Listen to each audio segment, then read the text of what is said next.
Hello and good evening, Teacups. Welcome back to Teacup Castle. Welcome back to Spill the Tea Loo.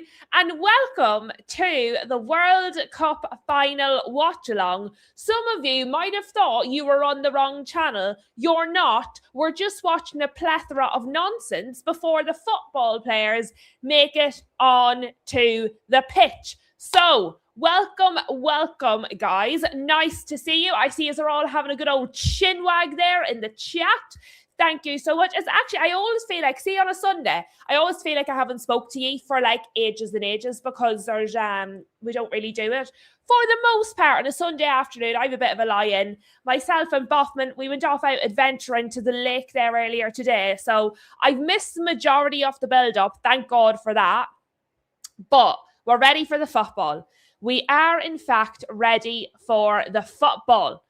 So I did see that Rob was first in the chat yet again. So well done to Rob. Shout out to you. But shout out to all of the lovely teacups.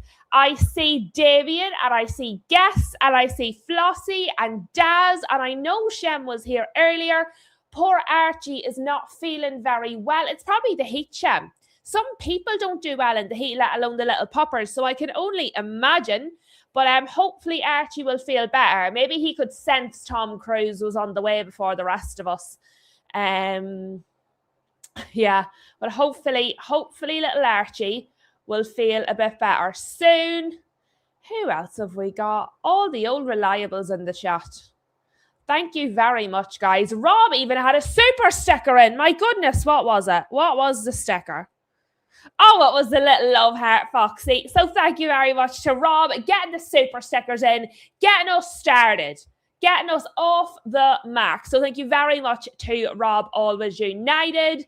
Who else have we got? I'm sure I saw. And Daz was here earlier to drop a like. So thank you very much to Daz. The very, very important part when you join is hitting that like button. Now, what else? Let me come back to the end. And there's Josh. Josh has joined. Josh is on time, lads. Let's not panic, everybody. Josh is on time. We might be about to see an Now, I know some of you watched the match last night. Was it 10 goals in the end? A 10-goal thriller? I did not. I was at the barbecue. I was having a few sociables. By the time it was all, I hadn't a clue what was going on. I was like in the Discord. I'm like, what's happened now?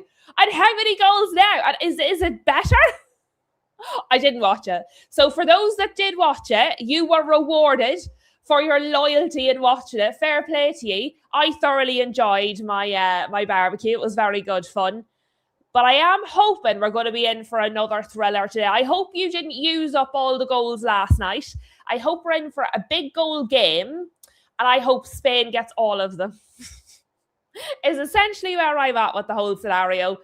But guys, I know I initially said I was going to do this as 2 separate streams for each half. Because we have the stupid halftime show, I'm actually not going to do that. And the reason I'm not going to do that is obviously we didn't have a transfer show earlier on. And there has been a really big bomba. And I'm saying bomba because it was Ornstein. Romano came out with it afterwards. But the bomba was dropped last night.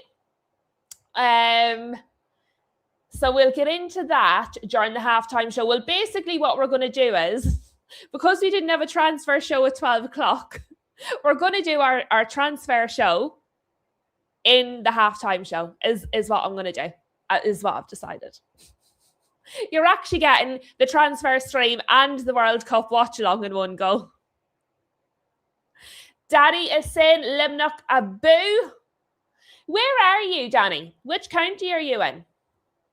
Are you in Limerick? You've probably told me before and I can't remember. I have the worst memory in the world. And yes, more importantly, how was the second date, Josh? Do tell us. Shem is asking all the right questions to get the tea. All the right questions. Let me see. Have you all been having a nice time? I've been having a great time. I've been at barbecues. I've been out forest walking around the lakes. I've been having a lovely time. Originally from Limerick City, living in the US for years now. Fair enough. Fair enough.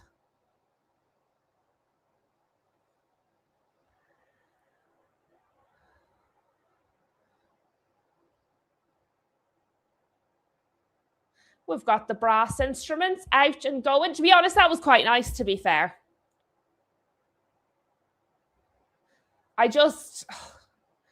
The Americanization of the World Cup, Infantino, and do you know what? As I said on the last one, I'm not even blaming the Americans anymore because it's not their fault, right? This is what they do with all their sports. So for them, this is the normal thing to do. Like if the Super Bowl was held in Europe, we would do it a little bit differently than they did in America. So I'm not really I've decided I'm not going to blame America for doing exactly what they do with every other sport. I am going to blame Infantino because at the end of the day, he's the one who gives it the go ahead. If he says no, it doesn't happen. So I'm not going to blame America for doing what America does in sport. They're doing what they do with all their own sports. I am fully blaming Infantino for being a weak wet wipe. Yeah, exactly. Exactly. It's FIFA, it's Infantino. That's who I blame because that's who allows it to happen or not. That's who says yes or no. That's who has to approve all this. And they've approved it because America can suggest it and then he can say no. And he didn't. I have to say, I know most of you won't care. I do love her dress. Her dress is quite beautiful, the girl that's singing this song. That was quite nice. And it was short. It wasn't like super long. She just did a nice few wee seconds, 30 seconds, she's done. I won't be listening to the halftime, by the way, guys. We'll be having a transfer show in the middle of it.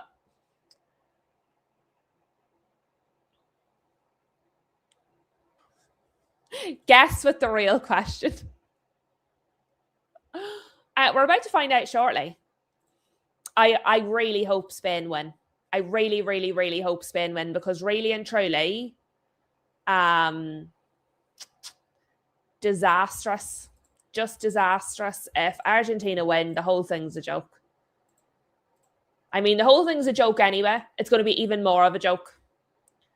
So, is there anybody that's not from Argentina that want Argentina to win? And maybe there is. Maybe we have people in the chat that are going for Argentina. Don't be afraid.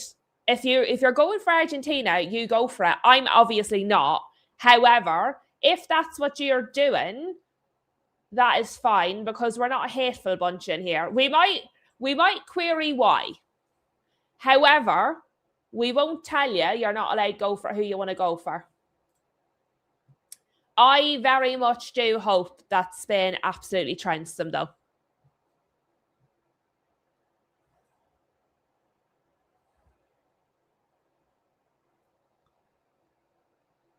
Josh says the world wants Spain to win. I mean, that does, certainly on social media, that's the vibe that I'm getting. Like, I haven't really seen anybody saying, other than Argentinians, that they want Argentina to win. But because there's so much, like, vitriol aimed at Argentina at the minute, if I was going for Argentina, I'm not sure I would say it. I'm not, obviously, because Argentina have done my absolute brain in during the whole tournament, just being cheating sods. Although they're not even cheating, it's the referees, because the referees should just say no and then come out and do a tell-all. And I mean, like, I understand people say the referee, they do what they're told from higher up. Therefore, if they are told to do something, they'd lose their job and their career. Yes, but you see, if you don't do it and then you release a tell-all or do a tell-all interview, don't worry, you'll not be short of that. Flossie says, I've never wanted Argentina to win anything. Fair.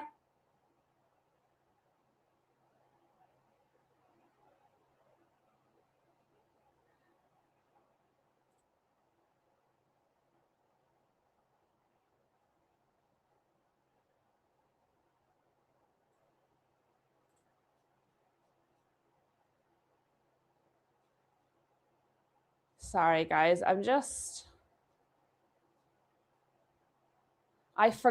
actually forgot that Donald Trump gets to hold the trophy before the winners. I did block that bit out.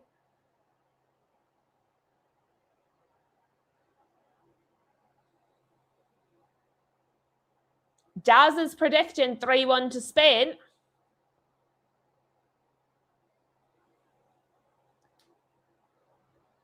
Hello, all boxed up. All boxed up is with us. Hello and welcome.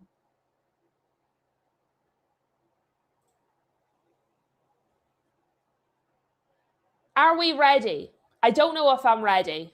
I know obviously last night was like massive for you guys, but this one's big.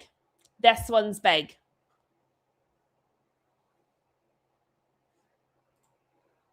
Yes, the two buffers. What's Bruce's brother called?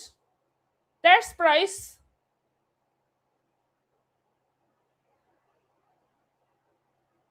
I know it's not football. I know, but I love Bruce Buffer. Sorry.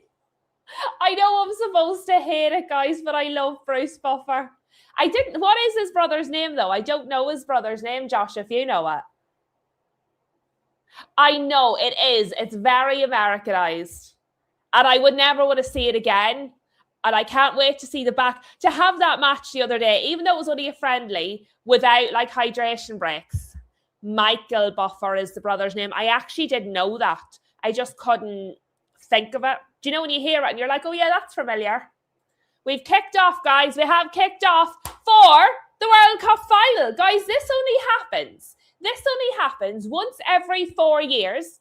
My channel only started in November and we're already done our first World Cup. The channel isn't even 12 months old. And we have completed the World Cup in our first 12 months. A tournament that only happens every 4 years. Can I just say, well done to us. Go team. And of course, never mind Bruce Buffer, Michael Buffer, all boxed up, has unboxed the match. And really, that's the only opening. Sorry, I hit the mic. That is the only opening ceremony that we need is the unboxing from All Boxed Up. So thank you very much. Very kind. Very, very, very kind. I am. Right. What's my prediction? Do you know what? I'm actually going to go with Daz's prediction. I like 3-1 to Spain. I like the sound of that one. Let's do it. Right. Come on, Spain.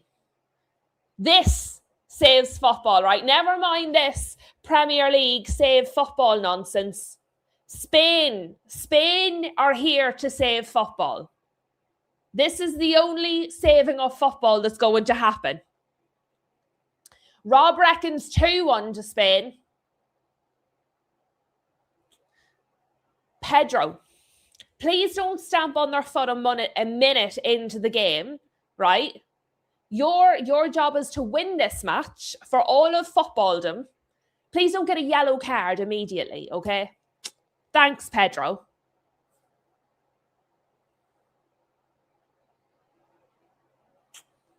Tagliafico's a really good player, isn't he?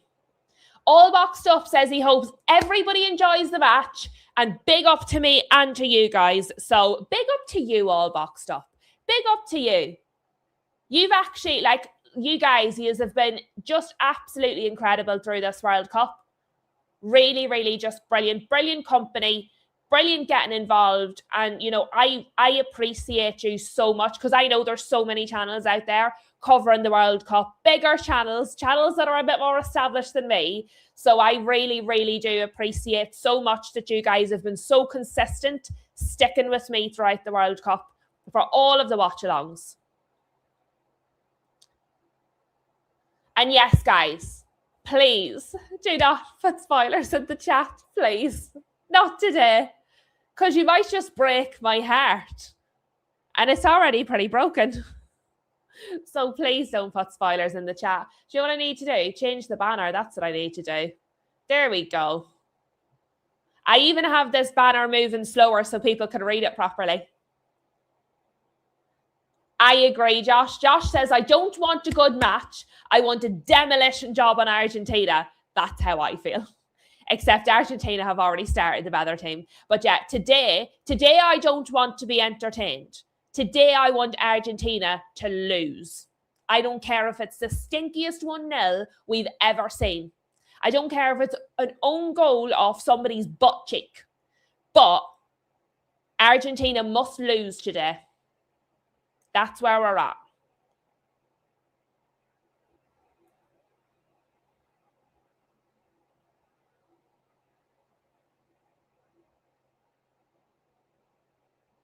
Right, there was a coming together.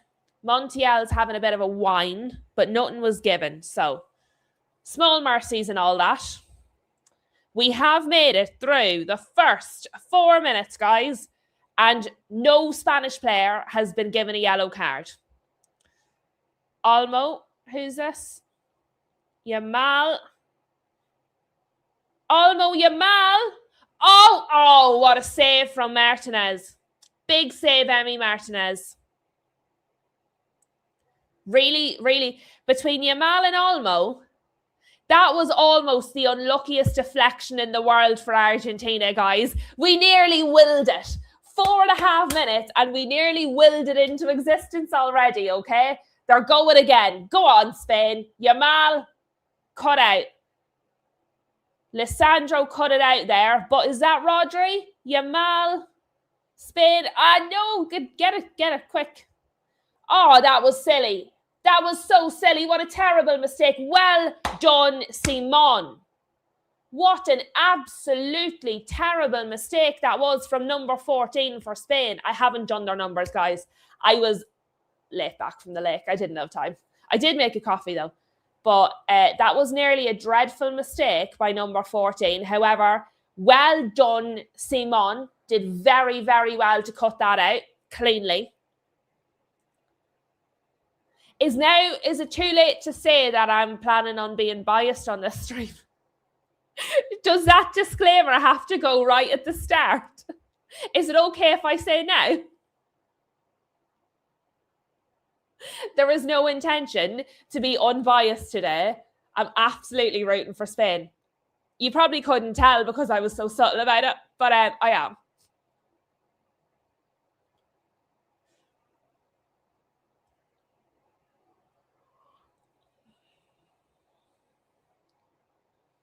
I can't believe it's all over after this. I did consider wearing red and yellow. I did consider it. But I don't have any. See these tops? I don't have any of these in red or yellow. Well, I have a yellow one, but it's in the wash, and I don't have red. And all my red tops are like, it's still warm here. It's like really sunny here still. Wasn't happening.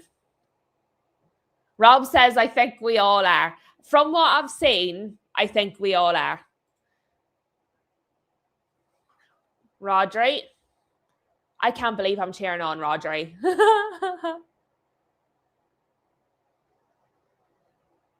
Cucurella, Olmo, Porro, Rodri. Porro was fouled there. That was a foul on Porro. Referee says play on. Porro jumps back up, to be fair to him. That looked like a foul to me. Let me see.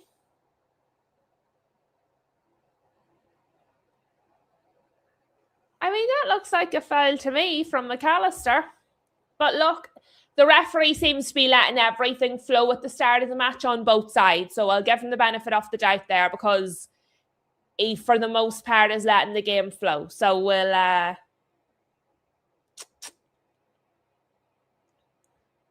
Cucurella is like pressing. Josh says, as a Liverpool fan, I hope McAllister has a stinker. I'm the same. I hope Lisandro has a stinker as well. Because he's been very good for them in the tournament. I think, as far as I saw on the stats the other day, Lisandro Martinez is the highest rated defender in the whole tournament. So I also hope he is a stinker. And I always hope Romero has a stinker, to be fair. I hope Messi is a stinker. Who else? Do you know who's been very good for Argentina? And I don't even mean actually has been playing well for them. Tagliafico. He's actually played some good, not like shithousery. He's actually played some good football for Argentina. So he needs to have a really bad match. They all need to be terrible, don't they? But yeah, I think obviously Messi. Martinez, Tagliafico, I think has to have a bad match for them. And Spain need to have a good match because so far Argentina have basically all of the possession. Spain had a little bit, but not enough.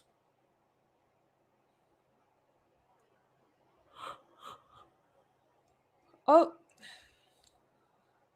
there's Donald.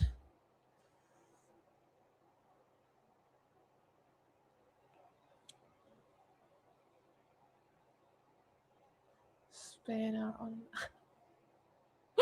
My commentators, obviously Irish commentators, they were like, there's the president of FIFA and the president of the United States.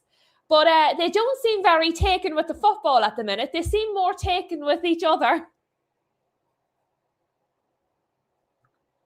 Irish people are just so full of sass at all times. I didn't realise we were this bad because it's all normal to me. I didn't realise. But as I'm listening to the Irish commentary, I'm like, yeah, we're a little bit sassy, aren't we, to be fair? Love it. It's good for the heart. All Boxed Up says, I want Mbappe to win top scorer. Yes. What is the list at the minute? How far ahead is Mbappe? Because obviously I didn't watch last night. So how far ahead is Mbappe? I agree with you, but how much of a cushion do we have here? I saw it's already been decided that Messi's getting the golden ball, though. Oh, Josh. Go to the West Coast or go to the Mourne coastal route if you're going to go in the north. Where are you going in Ireland? Are you going to go all over or where are you going? And I'll do you a list.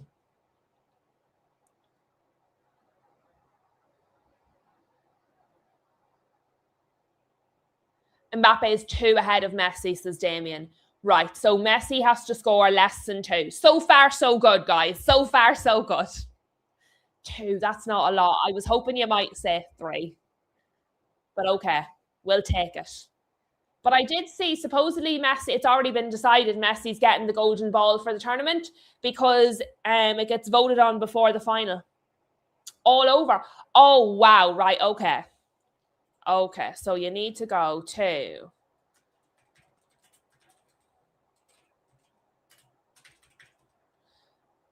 I don't know if this is going to work. Ah, it does.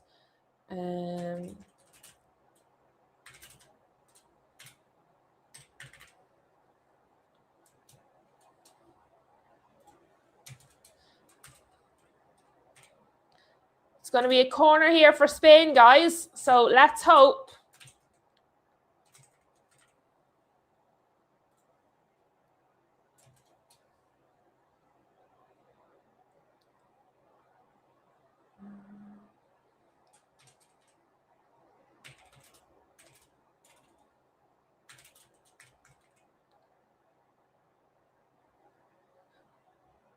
Almost got it, but right, he's got it again.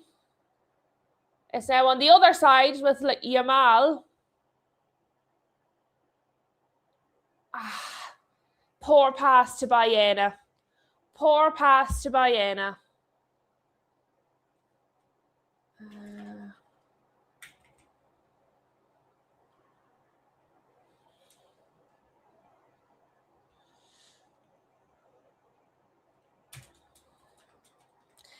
Are you into history, Josh?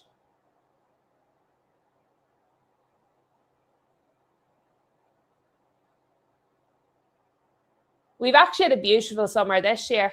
It's probably going to rain next year, sorry. But if you're into history, do this one. It's something that you wouldn't know if you're not from here, but it's a really good historical one. Oh, you love this.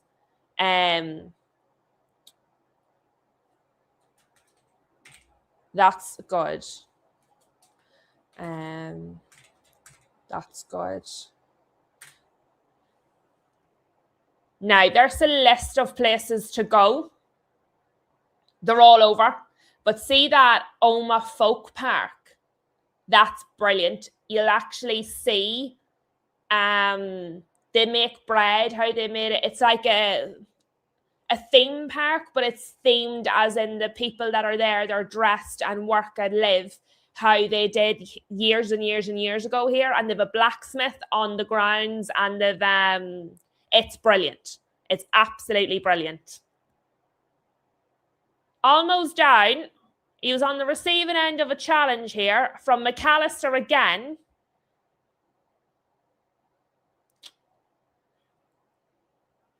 To be fair to McAllister, it's one leg and it wasn't high up. His foot was low down. I don't think that's really... Yes, an open air museum gas. That's basically exactly what it is. But you walk around and they forge the things in front of you, and you can get your picture done in the clothing off the time, and it's very, very good. And you can eat the bread, and it's lovely. It's very yummy. We went in school, and then I took my wee cousins to it then a few years ago, and it was brilliant, brilliant, brilliant, brilliant, and so educational as well.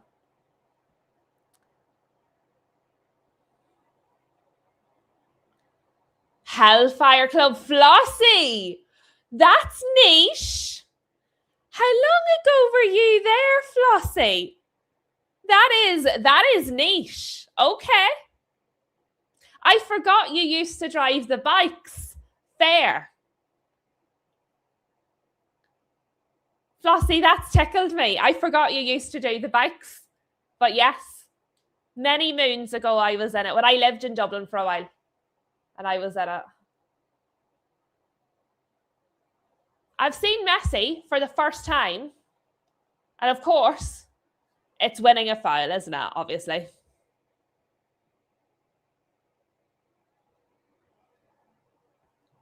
The referee up till this point was letting everything go. Messi goes down. Free kick. No problem at all, Josh. Yeah, it's a fabulous place, Flossie. Just real niche. This is another one. Are you going to be hiring a car, Josh? I would recommend hiring a car, because Ireland, most of the good places, you need a car. You don't want to rely on public transport over here.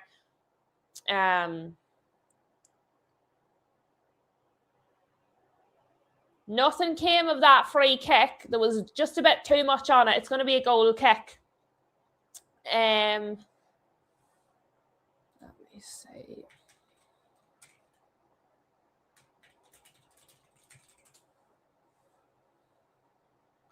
So you want to go. No, you don't want to go anywhere near the Hairy Lemon. No, there's not a thing wrong with them, but I mean, there's a gajillion pubs in Dublin, and the only place you don't want to go when you visit Ireland is Dublin. It's the last place I would go. If you're coming to Ireland, the very last place you want to go is Dublin. Unless you want to do the Guinness Storehouse or something, don't bother. But go to Johnny Fox's pub. It's the highest pub in terms of altitude in the country, and they do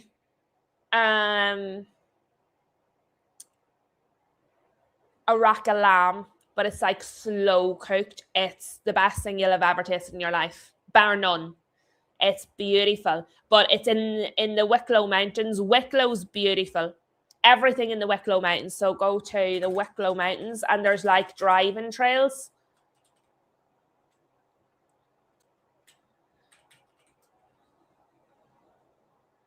So it's in the Wicklow Mountains, but there's loads of like scenic spots there to go to. There's actually places, car parks in the mountains where you can park up and do the walking trails and stuff. And there's toilets.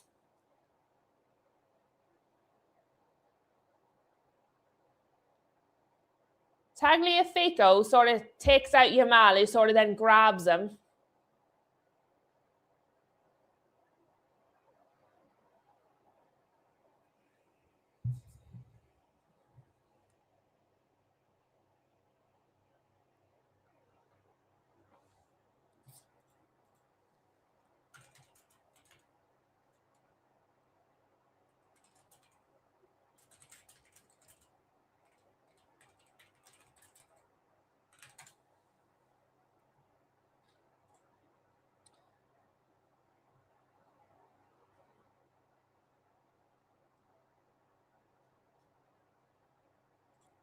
It's getting a little bit physical here, guys.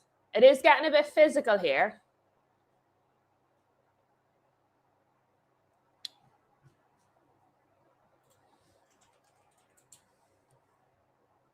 Sorry, guys. I know we've sidetracked a little bit from the football, but I am very much watching it.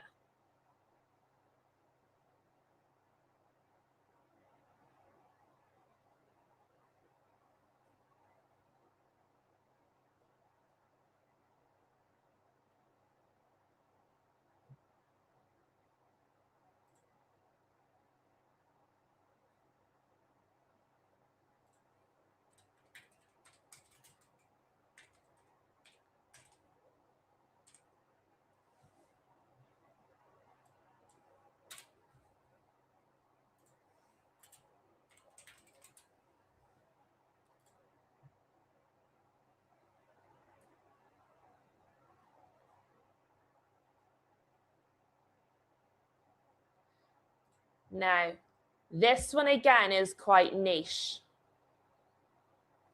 It's absolutely beautiful. And it was the home of Countess Markovic. So again, steeped in history. You can go into the kitchens. You can see where the servants lived. All of the stuff is still in place. You can actually see the bedroom that the Queen slept in when she came to visit.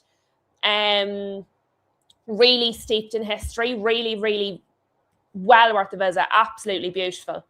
Absolutely. I'd love to go back and visit the house again. You see the kids' toys, you see all the rooms, you can see the grounds, explore the grounds. They show you where they stored the food out in the caves. Brilliant, really brilliant. Yeah, the World Cup final, we should have saved this for half time, sorry. We're probably nearly due a hydration break, but that's a beautiful one, Lissadell House.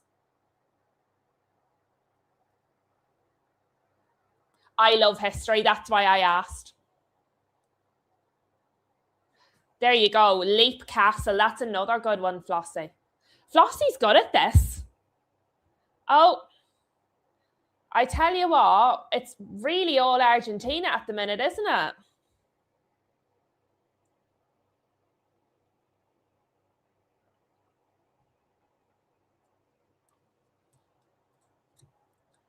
Leap. Oh, do you know what else you can do? You could go to the animal sanctuary I was telling everyone about. Who's performing the hydration break? Just me. We're doing a virtual tour of Ireland. I am the hydration break. It's like an extended hydration break until somebody scores, really. This is another one, Josh. That's the animal sanctuary I was telling you guys about before. And you can see black bears, there's wolves, there's and you can walk among the rescue animals, like there's wallabies. They're all rescued. They were animals of capture, and some of them roam free. So Rob's making a list as well. Yeah, write it all down, guys. This is all the good stuff. Some of it's obviously known. Some of it is stuff you just wouldn't know if you weren't, if you're not from here. Because see the Jameson Distillery.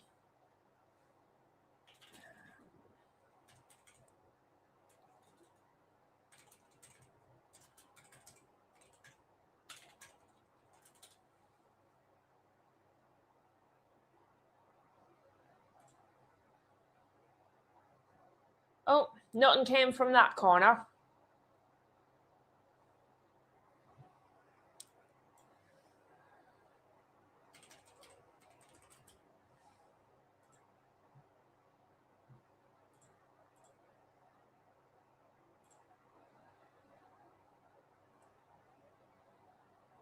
If you get the chance, I'm probably giving you, it's a good job you have a month. Kilkenny Castle. Also really good if you're into history. Really, really good. A lot of the castles over here, they're preserved. It's all still the decoration and furniture, that the original stuff. And then there's just signs explaining who it was that lived there, what they did when they lived there. I have to say, we don't have a lot of museums, but our castles are fantastic. We're on a hydration break, guys. We are on a hydration break.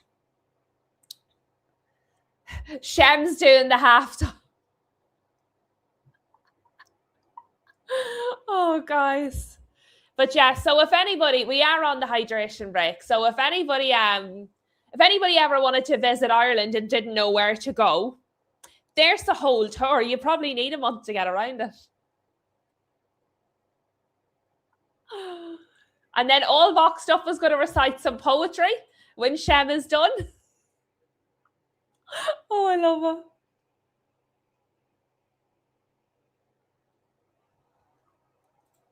They are, to be fair.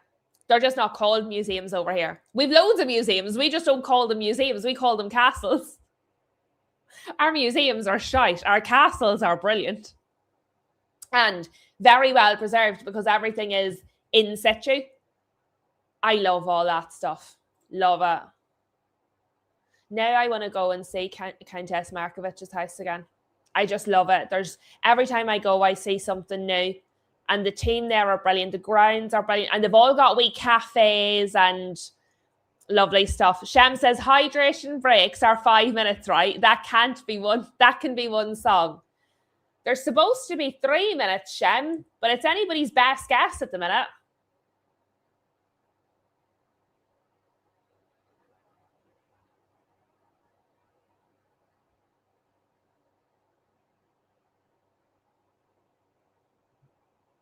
You have some good ones, do you, Flossie? I love all that stuff. Oh, yes, and Trim Castle.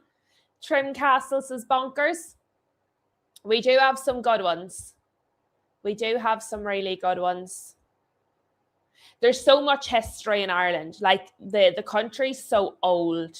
I saw a thing on X the other day and I was like, this is why people hate social media. And they were like, Ireland's such a young country. Like, it's basically brand new. It's like a baby. And I'm like, Ireland is older than most countries. Like, lads, let's calm down. The government might be young in terms of, obviously, recent history. But I mean, Ireland is not a young country. It's older than most countries out there. And it just really made me laugh. Really made me laugh.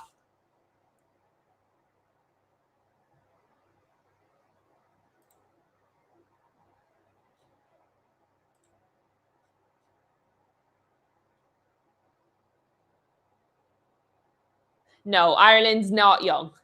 Ireland is absolutely not young. It just made me laugh because I was like what is your measurement of this? They were obviously going by current government type. They were going from the Republic existed, is basically what they were. They decided Ireland only started to exist when the Republic became a thing. And I just thought that was the stupidest thing I'd ever heard in my life. Right. Bambra. Have I said that right? I know Alnwick. Oh, Flossie. You're always confusing me. Chillingham. I've heard of that one. Chillingham. Hydration break is over, to be fair, guys. They've stuck to that. Chillingham I've heard of.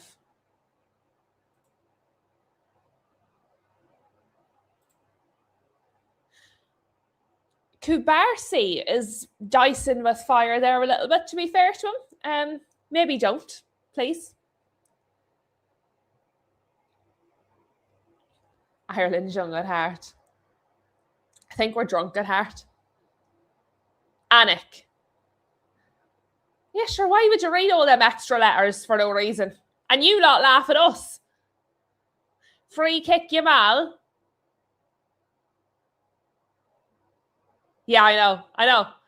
It's just mental. They were like, oh, it's such a new country. I was like, you absolute lunatic. Yes, you would, Rob, you would.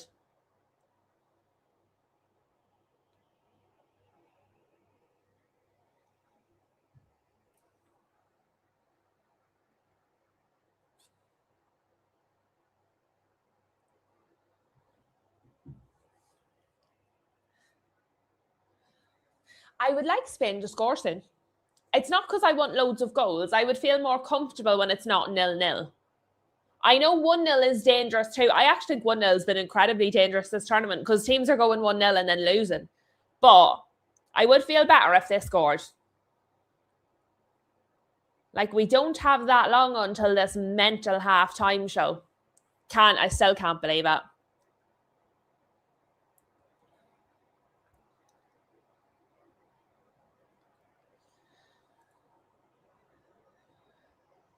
Enzo's been very quiet. They've just shown him on the camera here, Enzo Fernandez. He's been very, very, very quiet so far. And if he just wakes up, he's going to be a problem. Spain need to, do something here because oh my goodness me. They're actually giving me a heart attack.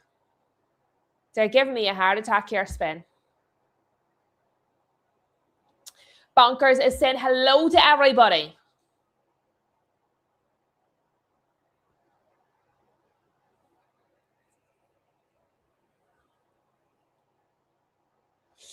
That was poor from you, Bal, for Olmo.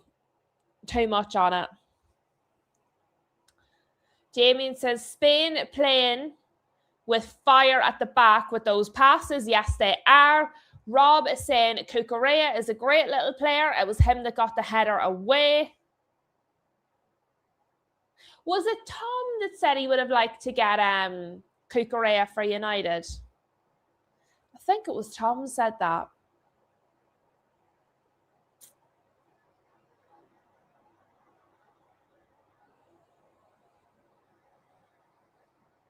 He's had a good World Cup though, Cucurella.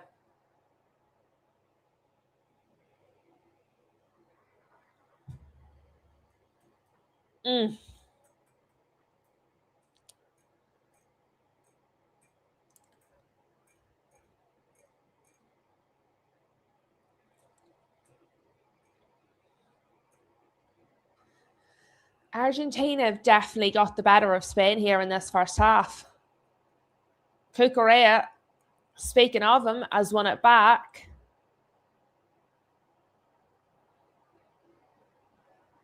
Baena. Terrible cross. Absolutely dreadful. He did so well to get round the players, and then the cross was dreadful.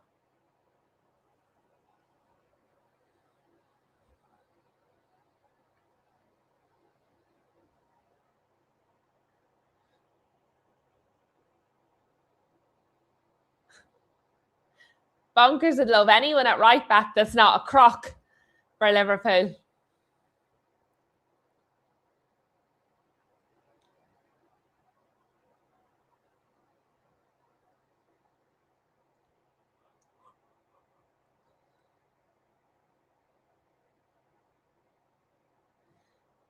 McAllister threw himself over and got a free kick.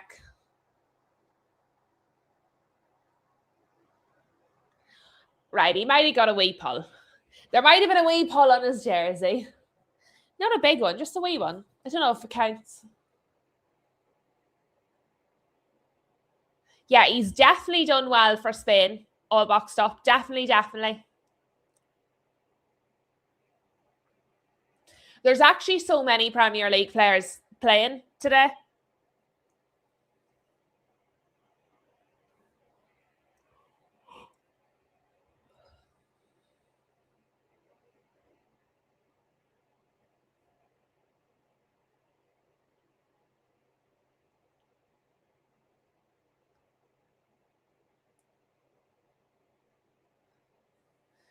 Right, Spain did well there.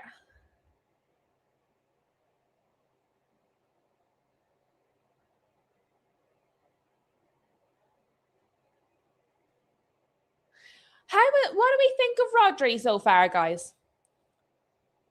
In this match?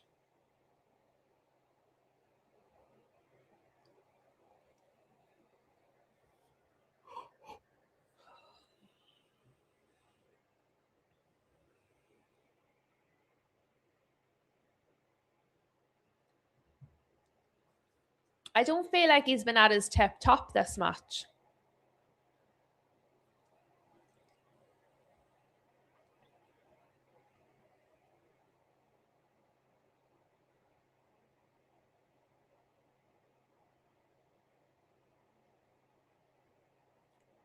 Kukurea. Offside flag.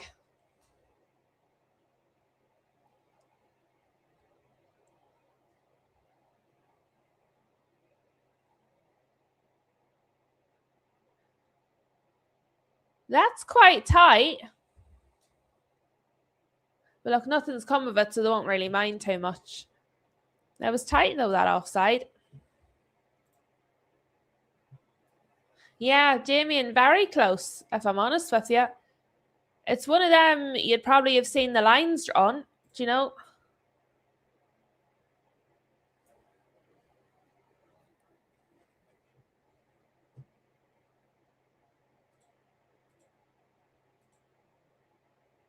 Yamal, Tagliafico's doing really well. He's at a really, really, really good tournament. But also, Yamal is struggling to get round him. He's cutting Yamal out quite often.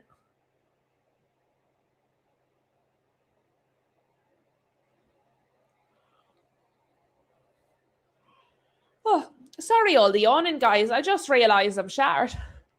I was all right, and now I'm exhausted. Hello, our moonshine.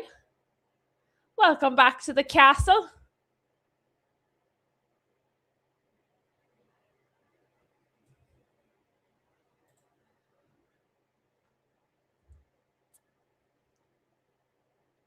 Romero's cut that out.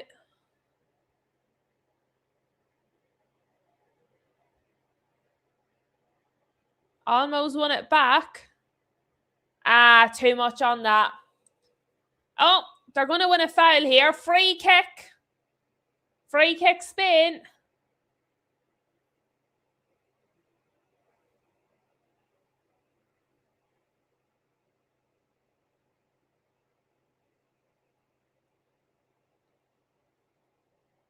Ooh. The coffee's not working, guys. This is coffee, by the way. The more of it I drink, the more I'm yawning.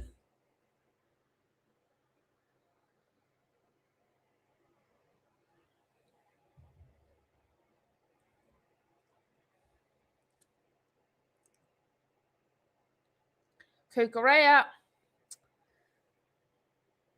Kukurea again. Olmo. Very good ball in from Olmo, but headed away by Lissandro.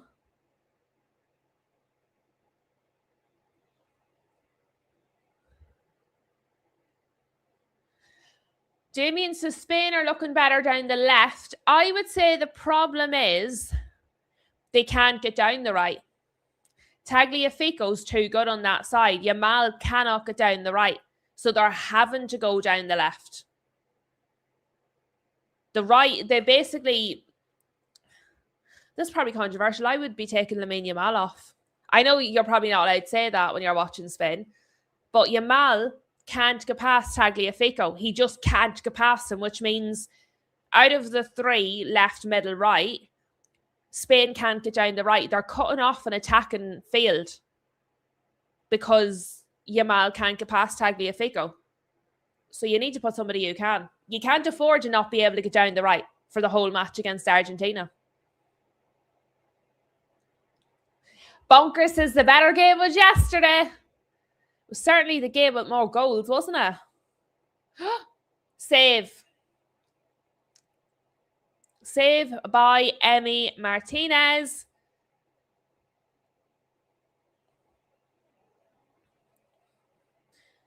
They went to 1-2 touch instead of that slow build and got a shot off.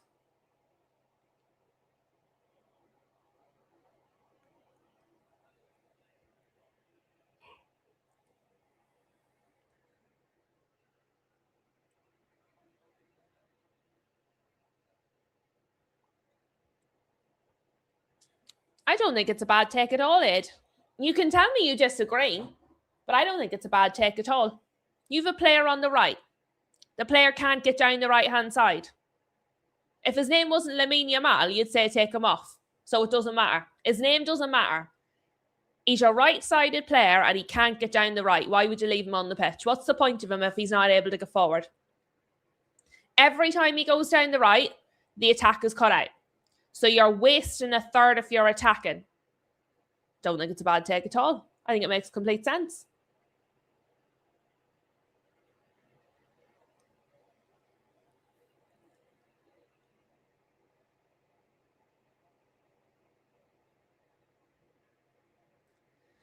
Argentina coming forward. Bounced off Cucurella. I don't know if he blocked it or if it was just bounced clean off him there. Yellow for Lisandro Martinez.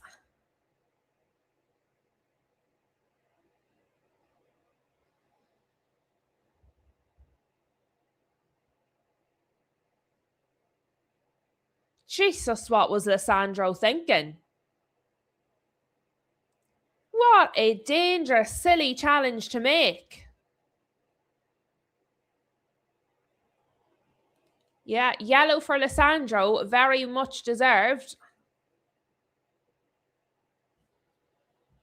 No, Moonshine, I know I was talking about that. That was my initial plan, actually. But I didn't do a transfer stream earlier. And I haven't discussed the whole Rodgers, Chelsea, Arsenal thing on the channel yet. And it happened yesterday. And it's big news. So I'm actually going to just spend the halftime talking about that. If people want to go off and have a snack and get a few drinks, absolutely belt away. But I'm gonna basically do the transfer show during the halftime of the Watchalong. I'm doing 2 birds with 1 stone. Davian says the only person not getting subbed off this match is Messi, barring an injury. He's also not been in the game at all. Now, Porro's got out and got a ball in, but not too much happened from it. Yes, Bunker says run at Lisandro now. He's on a yellow. And we know he's hot-headed. And we know he's prone to silly things. And we know it wouldn't be the first time he's got a red card. Just in general, I'd be running at him.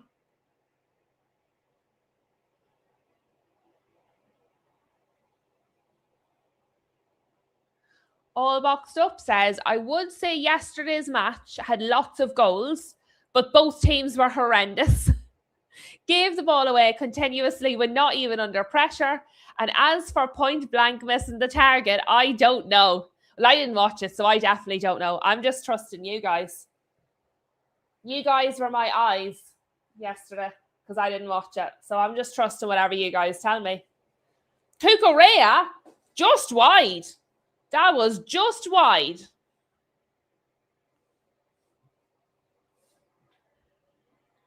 And he dragged it a little. If he hadn't dragged it, if you look at his foot there, he drags it. If he didn't drag it quite so much, he'd... Lisandro's down. Lisandro's injured. Guys, I'm not joking. Lisandro Martinez is injured. They've just done that. Lisandro Martinez is going off injured.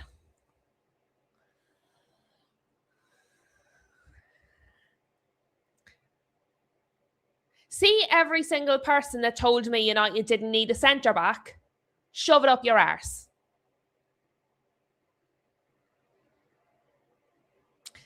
Yes, but Moonshine, we're moving at my speed, not yours.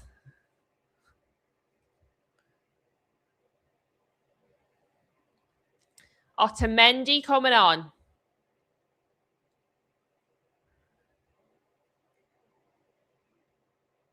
Do you know what? I'm not even surprised. I'm literally not even surprised. He's always fit for Argentina and he's never fit for Man United.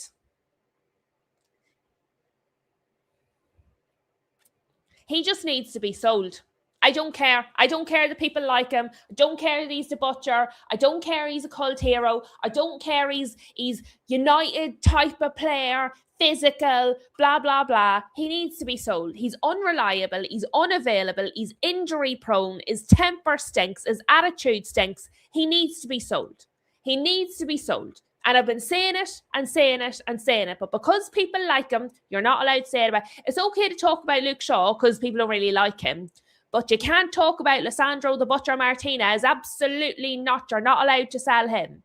He's injury prone. He's unreliable. He's ill-disciplined. He's never available because there's always a problem, normally of his own making. So I would just sell him. He should be sold. Sold, sold, sold. Don't care anymore. I will be unpopular. He needs to be sold. 4 minutes, by the way. 4 minutes of added time. On the end of this first half, Simon had to come running out there. Simon had to come running out there. That's not the first time Simon's had to come running out either. Spain are playing with fire again.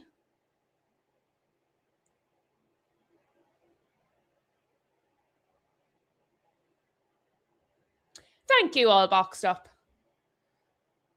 The thing is, and I think it's important, and look, sometimes as a fan, it's hard, but sometimes when I look at it, I look at it as a recruiter, and I'm like, if that was one of my staff members and that's what they were giving me, they'd be on a performance improvement plan, and if it didn't improve, they'd be out the door. I can like someone, and still, if I don't think they're giving me what they should be giving me, doesn't matter if I like you. You're in the bin. Rob agrees. I think, do you know what? I think there's people starting to come around to it. I started talking about this after, would have been the last World Cup. Because after the last World Cup, we were in the trenches. We were struggling. It would have been when we had, I believe, Ten Hag, I think. We were in the trenches struggling, and he was on a booze fest for days and days and weeks. It took him ages to come back after the last World Cup, and we were screwed. Now, I would never complain about somebody celebrating winning a World Cup, but I felt like he took the piss, and he took way too long to come back. Not my cup of tea.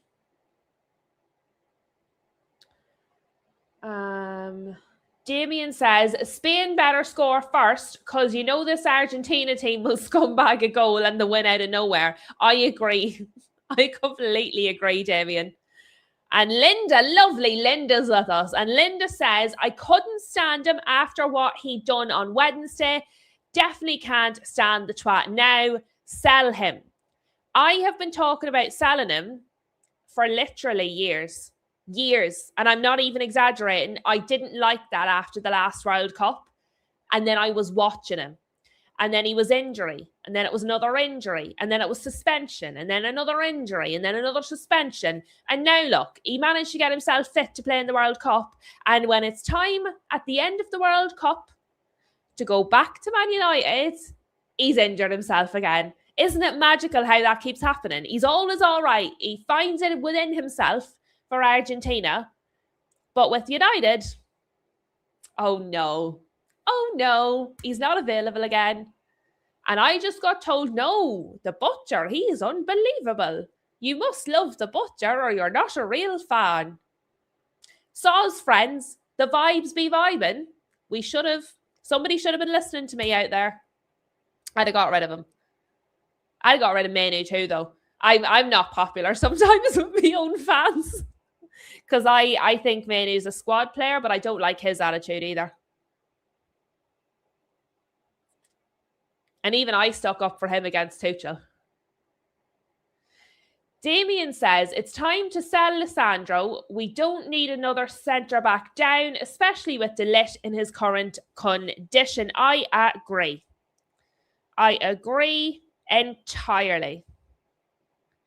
We are half time, guys. Half time, 0-0. Messi's complaining. Some things never change. Right, so let us, never mind their halftime show, we've our own halftime show to get on with. Never mind them. Right, so let us talk about the Premier League. Pause. We're now in the Premier League. Now, let me. Because this was mental, guys. This was mental. This all started happening yesterday. On the Discord, we were having a chat about it. Bonkers was in the comments on the video having a chat about it. It all kicked off. So we're going to talk about it. And if I hadn't been busy, I would have went live. But I was literally not even in my house. So that was the end of that. But I want to get the stories up.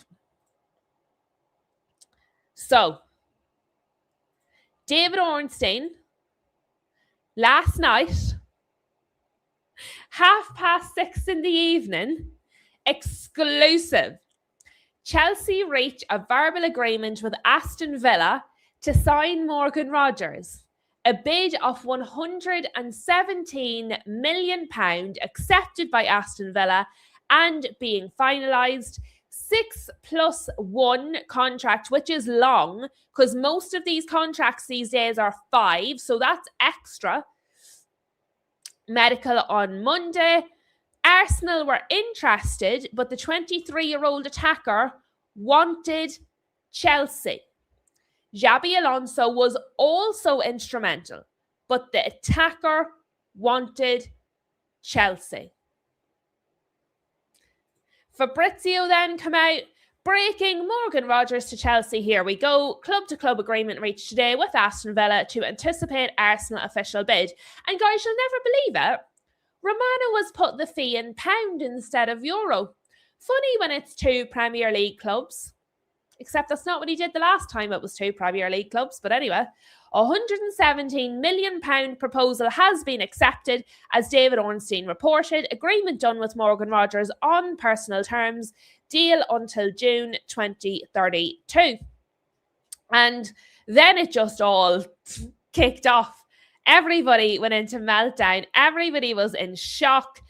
Ben Jacobs came out and said more on Morgan Rogers' move to Chelsea. Medical scheduled for Monday. Chelsea moved quickly to strike a deal with Aston Villa, anticipating a bid from Arsenal. £117 million fee, £1 million fee, more than Elliot Anderson's move to Manchester City. So Marinakis is going to be raging. Rogers made it clear he wanted Chelsea after speaking to Xabi Alonso. He links up with close friend Cole Palmer. Arsenal have other attacking targets, including Julian Alvarez and Junior Krupi, while appreciation remains for Bradley Barcola, who is also a Liverpool target. Now, what's the next one? Then Fabrizio come out. No fresh contact so far between Arsenal and Bradley Barcola's camp after or PSG after shock hijack for Morgan Rogers. Liverpool keep targeting Barcola if price can be affordable, waiting on PSG. I've always said I thought Barcola was more likely to Liverpool, so that didn't really shock me. And then Keith Downey said Middlesbrough will have made £35 million profit on Morgan Rogers when his £117 million transfer fee to Chelsea goes through. Borough signed the attacker for £1.1 million from Man City 3 years ago and played at the Riverside for just 6 months.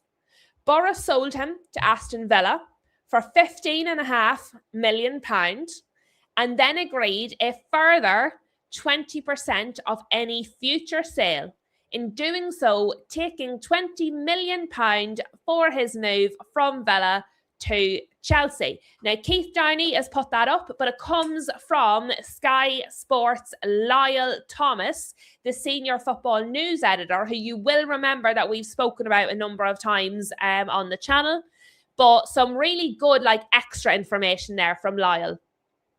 So, really, really interesting. Mad move for Middlesbrough. All the money just for no reason. I mean, wouldn't you be delighted with yourself? Whoever negotiated that for Middlesbrough did very well. So got him for 1.1, sold him for 15.5, plus another 20%, another 20 million. So I have to be honest, fair play to whoever negotiated that for Middlesbrough. I wonder if they're available for the rest of the summer. So really, really good. Really, really big news all around. Big news for Middlesbrough, big news for Villa, big news for Chelsea, big news for Arsenal. I have to say, guys, sometimes the vibes be vibing. Sometimes they don't. I did not see this coming. This was say what? I know there's always sort of fiddly rumours, but I mean, I genuinely just did not see this happening. I just thought he was absolutely going to Arsenal all day long. I didn't even consider that he would go somewhere else, in any sort of genuine sense. Now, Flossie, close your ears. The Toon Takeover put out a tweet, and I thought, let's see what it is. So Toon Takeover, who's obviously a Newcastle page, has said, I really feel for Villa. Like I said the other day, they're just us with the added bonus of Champions League football, and even that is not enough to keep the squad together. Tielemans and Rodgers are Tonali and Gordon. The Premier League is rigged so teams can't compete. Now, I don't agree with that last sentence. I know there are some people that feel that way, but I mean, the rules apply to all of us. So we'll not go down that road. But I know some people do feel that way, so I said I'd read it anyway. But the parallels, I did think was quite interesting.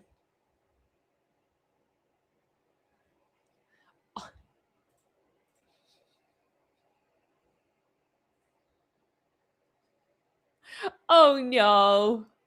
Oh no. It's almost like, and I'm not even laughing at Arsenal, but it's almost like every player on the planet is not in fact going to Arsenal. It's crazy how that works. Just absolutely crazy how that works, isn't it? When every done deal show is about Arsenal having a deal done, you're going to get them wrong. But yeah. So Luca's here with a little trophy, the Premier League trophy. What do we think of this? What do we actually think of this? Because there's so much to unpack. There's the fact that it was hijacked. Chelsea hijacked Arsenal. There's also the fact of the fee. And now there's the rumour that Nicholas Jackson is among the names discussed between Aston Villa and Chelsea during their contacts over the last 24 hours. And then people are saying, maybe it's a bit of a fun finance, some people are saying.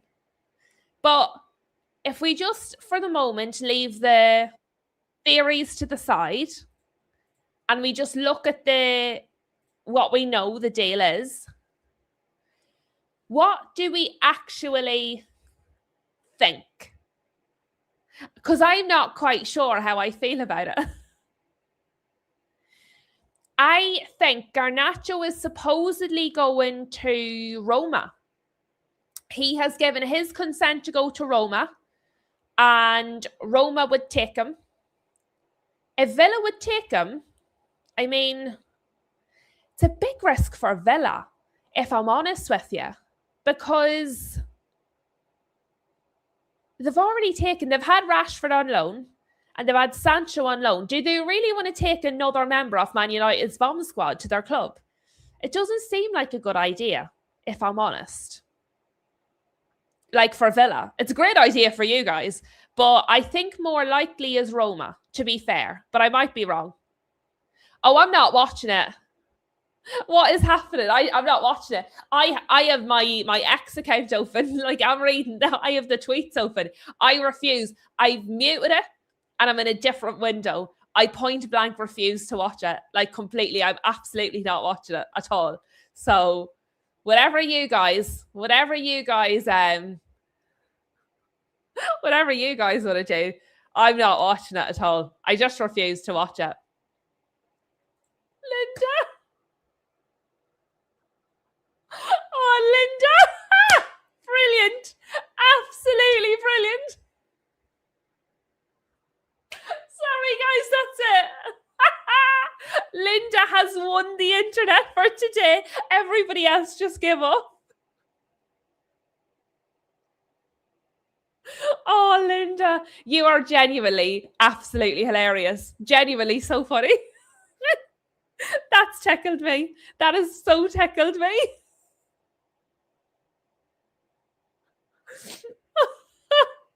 Well done, Linda. That's a good one. Josh said he'd prefer to watch Britain's Got Talent than this. Oh, that's really got me. That's hit my funny bone. It has. And she's not drunk either. She promises. Lucky's with us as well. Hello, Lucky. And All Boxed Up says, Villa competing well on disadvantageous terms. However, 11 bodies on a pitch at a time, forget the finance and get on with it on the pitch. Look, to be fair, I'm never going to criticise a fan who, if they feel their club is being treated unfairly, they're loud about it. If I thought United was being treated unfairly, I'd be loud about it. Do you know what I mean? I am loud in general. So I'm not going to criticize a fan for it. But you're right. The club itself has to get up and get on with it. That's the way of it. Let me see. What else are you guys saying? Lucky is saying just kick Argentina out of the World Cup. Linda says, Lou, I was right about England winning the World Cup. Oh, the final boss. I'm just reading your berry comment. To be fair, berry's quite appropriate because the colouring sometimes resembles a berry. That's true. Very true. Guess they've dragged Ronaldo and Ronaldinho into the... Why, what have they done? Have they got pom-poms? We've got batons. We love it. Gregory is with us. Hello to Gregory. All of the fun people are arriving now. Okay, so you were linked to him previously, and then it was he wants Arsenal. Except apparently he did not want Arsenal. He wanted Chelsea. That's a madness. That is a madness. Right. Flossie switched it over because her ears hurt. Oh, we're on to Justin Bieber. Right, how many acts are we in? So there was Madonna, there was the band, Justin Bieber, Shakira. Has Shakira gone yet? Or is Justin Bieber the last one? There was 4, wasn't there?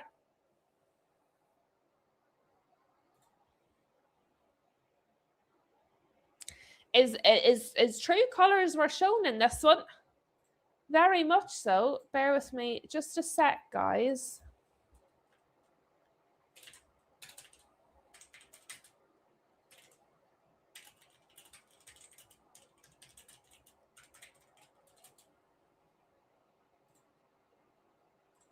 There we are. Madonna, the band, BTS, Bieber, just Shakira left. Okay. Oh, here's Shakira. Okay, so we're on the last one. Right, okay. We're getting through it, guys. We're doing it. We are doing it. Yes. Neither of the finalists beat Cape Verde in 90 minutes. Go on, Cape Verde. Oh, We're not on silent.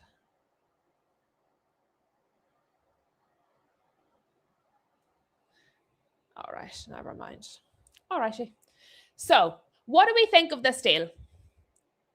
Because £117 million for Morgan Rogers is nuts. It's nuts. If Man United paid £117 million for all boxed up, I would absolutely lose the plot. I'd be raging. It's mental money. Absolutely mental. He's a good player. That money is crazy. The fact that it's £1 million more than the fee for Elliot Anderson really makes me laugh, because Marinakis was so determined to get that record, and then to beat it by just 1 million, really, you'd be raging. The fact that he's gone to Chelsea over Arsenal, though, that one really has shocked me. Really, really shocked me. I just think the whole thing's crazy. The whole thing is crazy to me. Yeah, they would. They would. What is that? Let's check that. What is 117 million pounds in euro? We'll do it for Fabrizio. So, oh my God, 137.5 million euro. 137.5 million euro for Morgan Rogers.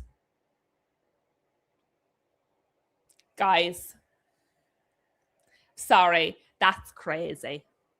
That's crazy. That's too much money. That's a terrible deal. Terrible deal. Solid Blake in the house, who says, "Hi Lou, just want to say a big thanks to you for the brilliant watch-alongs for the World Cup." Well, thank you to you, Solid Blake, first of all, for being so very generous, but second of all, for being a massive part of our watch-alongs at the World Cup. You've been on almost all of them, so you've been a massive part of it as well, and genuinely appreciate it so much. It's been lovely to have you in here, so it has. Really, really and truly. W Super Chat, says Damien. Linda says, here. You've been a great old bunch. It's been really very enjoyable, so it has. Really and truly. I've really enjoyed it. So thank you very much, guys. Really and truly. Shout out to Solid for that.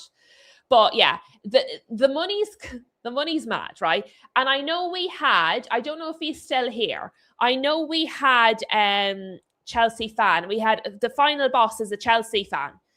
And I know he was in the chat. I don't know if he just popped in for half time, though. If that was United, I'd be furious. I would be really furious. If we had got Mateus Fernandes over the line for 85, I'd have been furious. Do you know what I mean? Now, I'm sure it's nice because obviously there's the rivalry. And obviously Chelsea don't have European football. And obviously what the fans are going to see is the new manager wanted the player. The club have put their money where their mouth is. Morgan Rogers is an experienced, high-level Premier League player.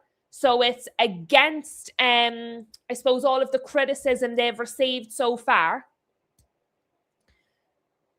They've said they're going to change. And they have, in fact, then put their money where their mouth is. Thank you. So if I'm a Chelsea fan, I'm probably thinking to myself, at least they're not just saying it, they're doing it. It's not some young, unknown, developmental youth player. So if I'm a Chelsea fan, I'm probably thinking, okay, the fee's a bit high, but overall, it's probably a good thing based on how their previous years have gone. From the outside, it looks mental. If I'm an Arsenal fan, how do I feel? I'm probably a wee bit mad at my club because you were linked and linked and linked and linked. You are the reigning Premier League champions and you fluffed your lines. You have been hijacked. So, yeah, it's a really weird deal. Linda, you're so cute. Linda says, I spent most of my drunken nights with ye. Couldn't have asked for better people to do it with. We've had such a giggle this World Cup. What are we going to do? Because, guys, right, we'll have to remember, there's people that don't watch the World Cup. If I didn't have the channel, I wouldn't be watching the World Cup, right? That's the truth. And there's people who take a break from football through the summer. And now when the Premier League comes back, they're all going to come back. And I feel like we've been in a little sort of a niche, a little sort of a different world through the World Cup. And we've had like a little club, do you know? And we've just had such a giggle the whole way through. And now everybody's going to start coming back to YouTube and, you know, normal football's coming back. And I'm like, oh no. You enjoy the rest of the match as well, Solid. Thank you so much for popping in. And thank you again for being such a big part of the watch-alongs for the World Cup. It's been genuinely fantastic. And you've been such a big part of that with us and Linda. But it's like, real football is coming back now. Oh, there's going to be more people. There's going to be more people on the YouTube. I don't know. I quite like our little exclusive 830 teacup thing we've got going on. It is quite nice. All Boxed Up says, Rodgers has been wanted by Chelsea for 2 years and it serves Arsenal right for taking so long. Yeah, I have to say, right, it's a massive fee. It's a massive fee. If Man United paid that fee, I'd lose the plot. That's my take. But it wasn't Man United that paid that fee. It was Chelsea. Chelsea have been interested in this player for quite some time.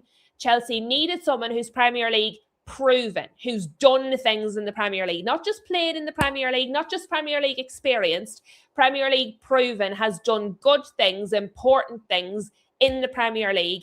It's not a young, developmental, unknown youth player. They've said they're going to do things differently. They've got in a manager that nobody thought they were going to get. Nobody thought they were getting Xabi Alonso. They've got him, which was a coup in and of itself. They're now backing him by spending massive money to get a big target, an experienced target, somebody that's definitely going to improve them. It's expensive, but it's a very good deal for Chelsea. And for the money they're paying, it ticks so many boxes of what they need. I think overall, it's a net positive. So I would be raging if United paid that, because that's not what we need right now. We need quality and quantity.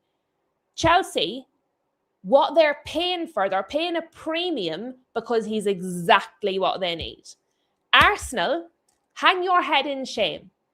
Exactly what United did with Mateus Fernandes, exactly what was done with other deals through the summer. You took too long. You got too comfortable. You just thought you were getting him. You faffed about. You got hijacked. Welcome to the club, guys. It happens to the best of us. So yeah, I think it's a really good deal for Chelsea.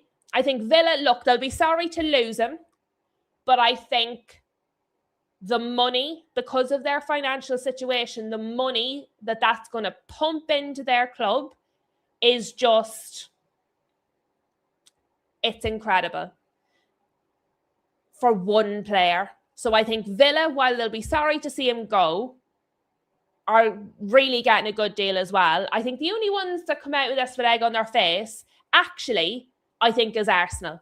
I don't think it's Chelsea. Yes, a high fee, but look, for what they're getting, I think it's worth it. For me, I think the worst outcome was Arsenal.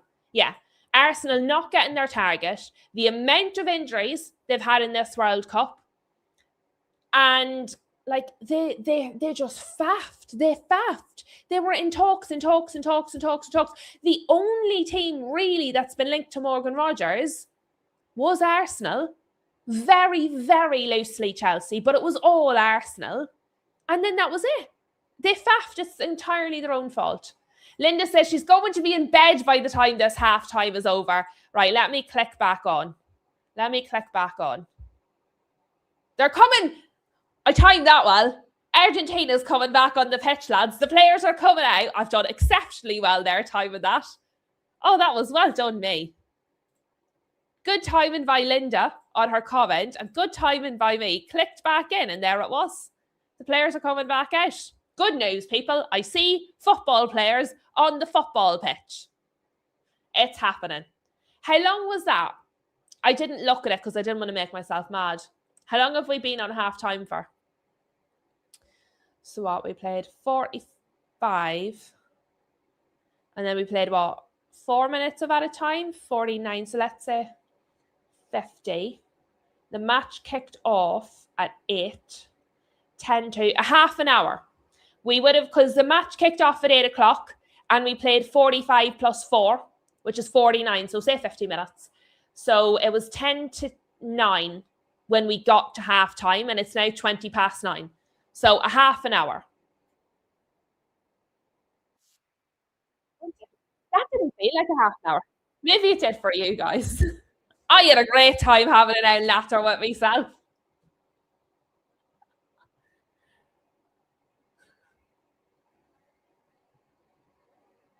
Too long? Too long, says Linda. Viva España. Viva España is right. Bloody ridiculous. I know, a half an hour. The players need to warm up now, though. So are we kicking off now, or are the players doing a warm-up? It might be another 5 or 10 minutes yet, you know. I got excited when I saw the players. But are they warming up?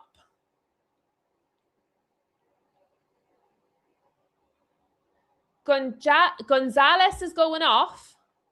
Paredes is coming off. I'll be honest, though. That surprised me. Paredes has started all the other matches. I don't know why Gonzalez started this one. He was a change to the starting lineup. And I don't know why.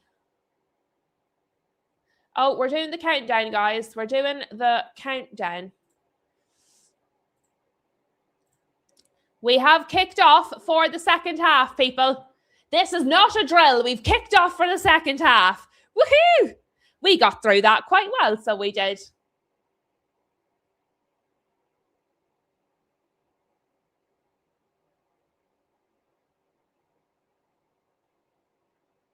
I just want to make sure my timer is lined up.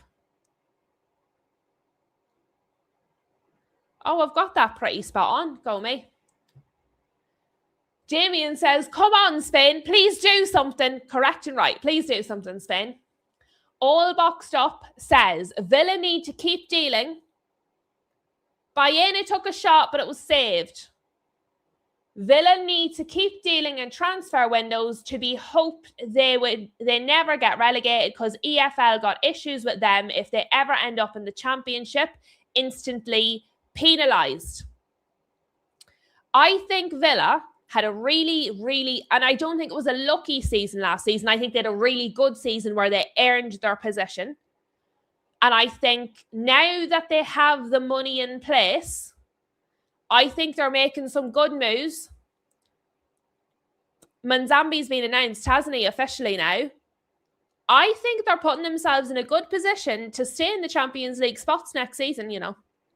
I think Villa are going to be a problem now going forward, unless they do something crazy. I think next season, Villa are going to be a problem again. And then if they're a problem 2 years in a row, then they get more players, and then I have to stop having a soft spot for them. Isn't that drastic? It's very sad. I'm going to have to stop liking them. Flossie says, let's see how long the players stay fit. Muscle injuries incoming. Absolutely, Flossie. Laporte got there. That was some run. That was a serious run from Laporte. I do not, Gregory. Me and golf don't mix. Some of the guys in the chat might know, but I'm no good to you on the golf, I'm afraid.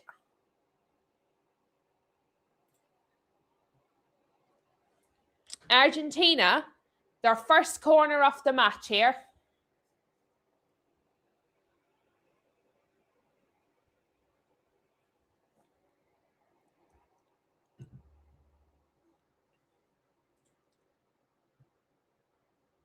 Goal kick. Nothing came of it.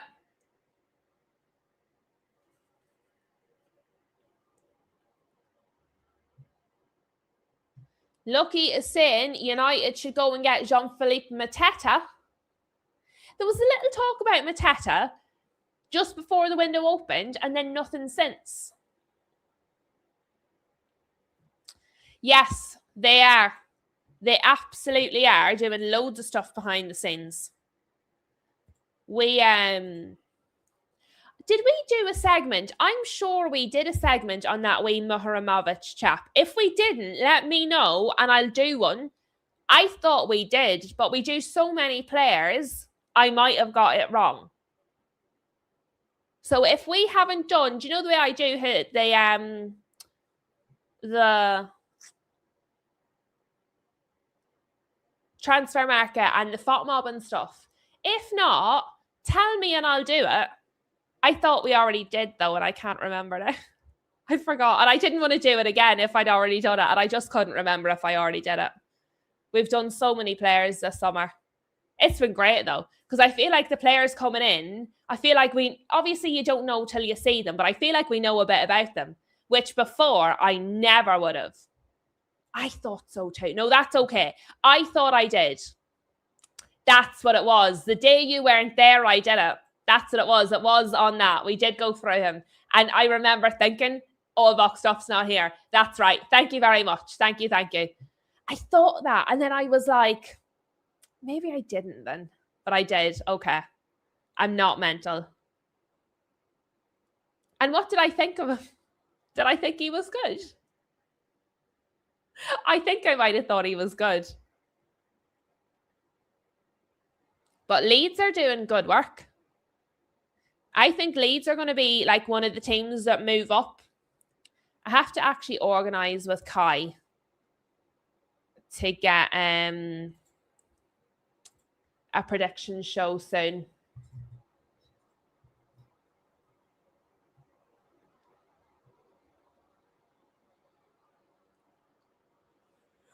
Okay, guys.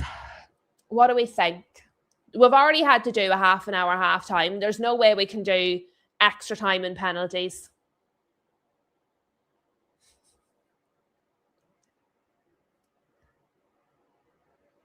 I mean, to be fair, all boxed up, you would say that. But my point is, I want to know how accurate the vibes are, because we've gone through a lot of the players that have been linked to Newcastle. Some of them have said, yes, look really good. Some of them have said, not quite as sure. So I think Munoz looks better than Zadok Johanna. They both look reasonable, but I think Munoz looks better. But I want to see now in the reality when they come to the Premier League, was that right? So that when we're looking at it next summer or in January, we can sort of say, right, this is what we thought and we were right on this, wrong on that one. Do you know what I mean? I think Manzambi's going to be very good. If he doesn't hit the ground running, I'm going to be devastated. He'll be my biggest letdown. Look at all the pushing. Argentina, look, Danny Olmo's just been pushed to the ground. Argentina kicking off. Yellow card for the Argentina player. Oh my God, the referee is giving a yellow card to the Argentina player, told him to go away, and he's screaming at the referee. Give him a second yellow and just send him off. You've just yellow carded him and he's screaming at you. Send him off. Am I wrong? Am I wrong? The referee yellow carded him, told him to go away, and then he screamed in the referee's face and didn't go away. You should get another yellow for that. Just send him off would be my thing. So Paredes, and now look, he's after going into the back of Danny Olmo. Paredes. He's only on the pitch, you know. And he could have been sent off. Should have been. There is also a yellow, I think, for Azerbaijan for, I believe, a dive. Yes. Thank you. Yes. He should have been sent off. That's violent conduct. I don't care if it's the World Cup final. That is violent conduct.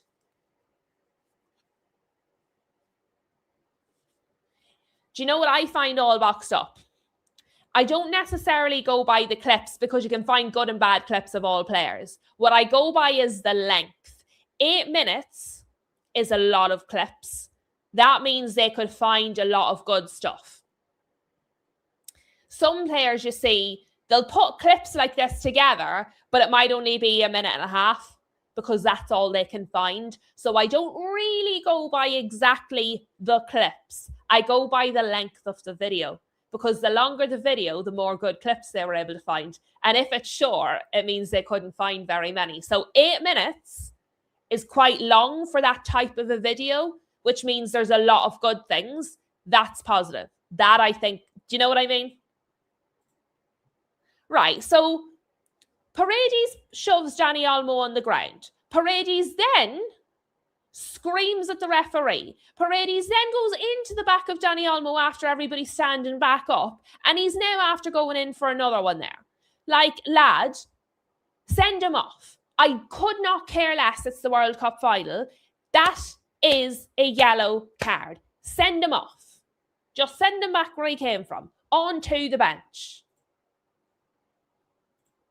Good God. Yeah, ugly. Really ugly. He only come on the pitch. He's only on the pitch. He didn't play the first half. There's no reason for him to be acting like a psycho.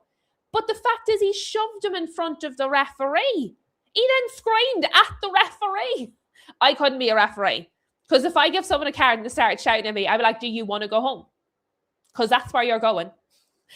You will not even be allowed to have a shower. Do not pass go. Do not collect 200. Get off my pitch. Couldn't be a referee. Not for me. Spain on the attack there, but it's been cut out. They sort of fizzled themselves out a minute.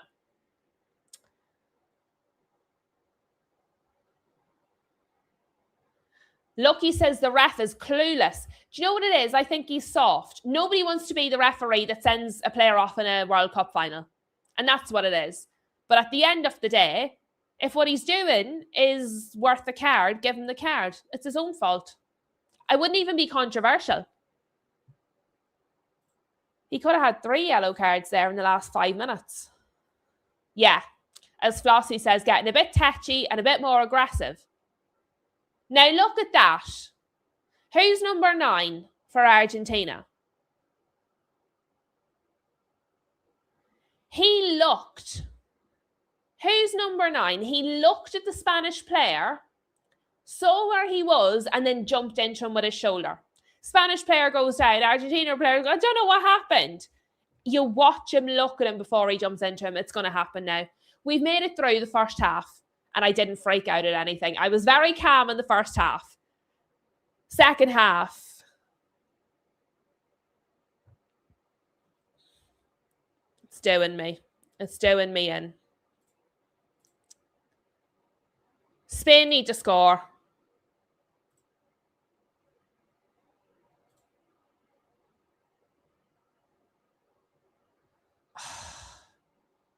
Almost doing well.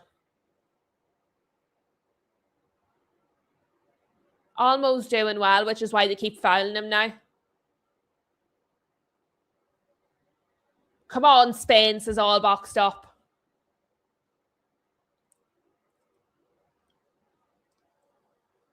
That Montiel's a bit annoying, isn't he?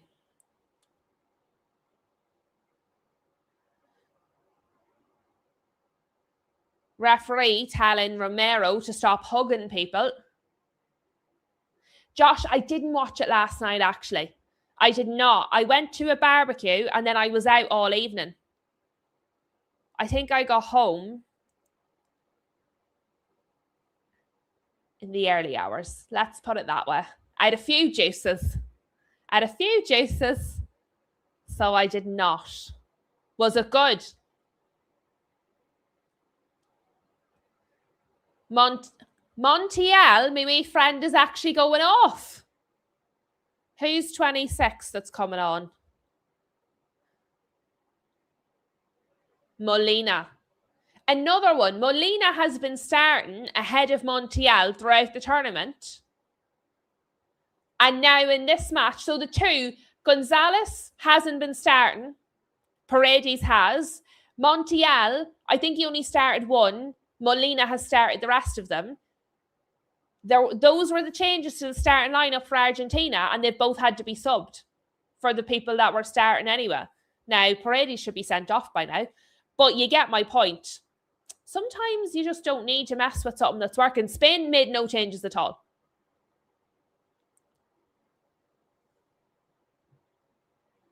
Yeah. Rob and Damien saying the ref could lose this game before long if he keeps going, and he needs to stamp his authority sharpish. He does. You are correct.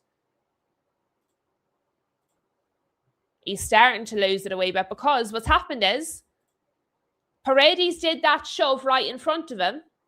All of the Argentina players saw that he got away with it, and now they're thinking, right, what else can we get away with?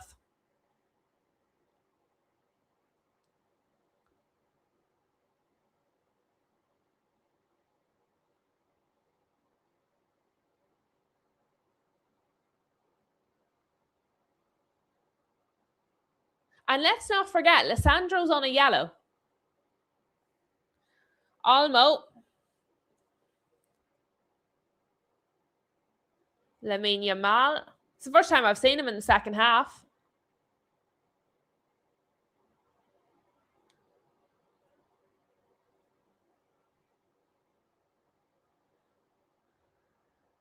Paro taken down. Free kick for Spain.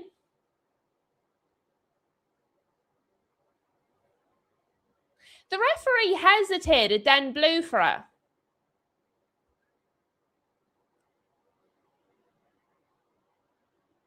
it. That's probably why your refs aren't allowed ref Argentina, because of the history. The English referees are not allowed to referee Argentina. Tell you what, it'd definitely be the worst referees they would have had to deal with in terms of not giving them stuff. I think I would have laughed. I would have had a bit of a laugh.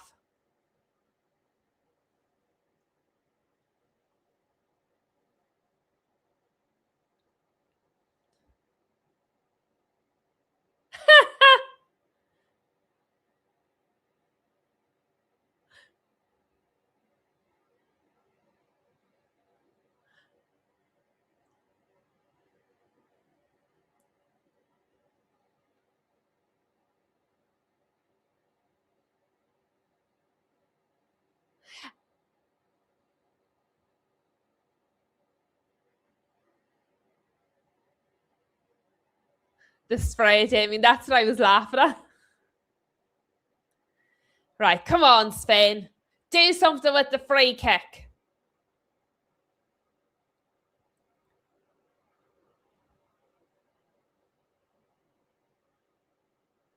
Yamal into the wall. Baena tries to put it in. Defended by, I think it was Romero. No, not Romero. Somebody with more hair than Romero.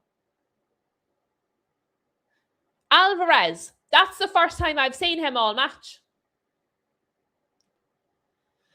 Subs for Spain, guys. Subs. Oyarzabal. So the striker's coming off. And Ruiz also off. Torres on. Pedri on. Come on, Spain. Come on. Oh, yeah. The game absolutely would have been more exciting with an English referee. I tell you what, this is one match I wouldn't have minded watching Michael Oliver referee. Definitely not.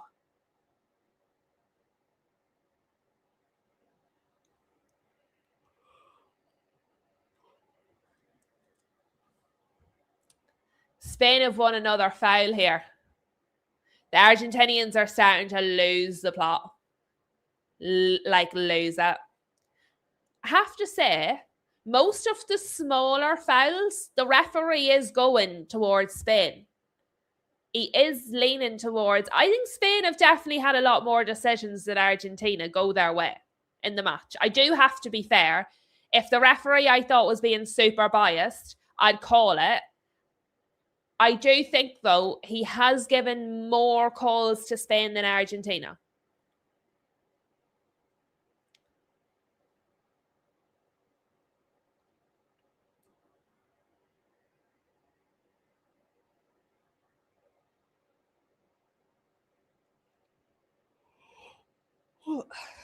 Goal kick here, by the way. Goal kick.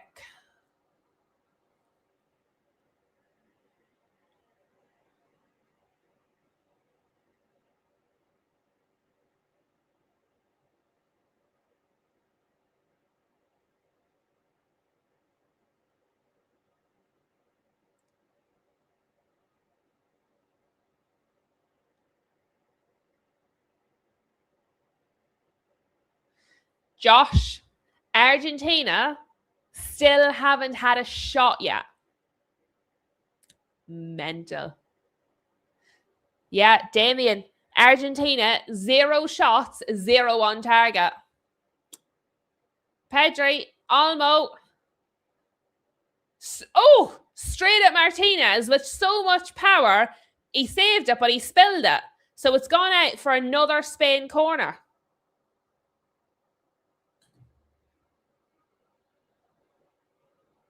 But can I just say, my wee friend, Sene Lawmans, see, all the keepers can spell it. Yeah, I agree, Rob. Rob says, I love the way Spain go forward rather than just passing to the keeper. Agreed.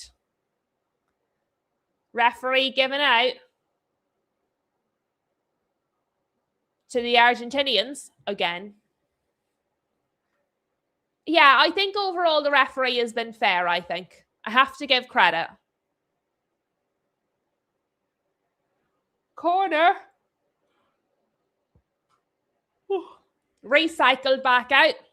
Back in. Oh, I tell you what, that ball in was much better than the corner.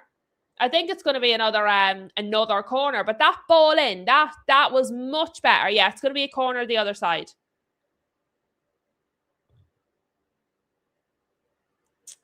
That was so much better than the corner. Second corner. Oh my God, that was so dangerous. That was a brilliant corner. Just nobody got on it. Yeah, that is true, Bonkers. That is true. They only need one and they've got it. Like, Spain are doing all this. Can't get it in the back of the net. Argentina will break once and score. He is, Damien. He is. He is. People keep telling me he's the best goalkeeper ever, but he's not. He's shaky.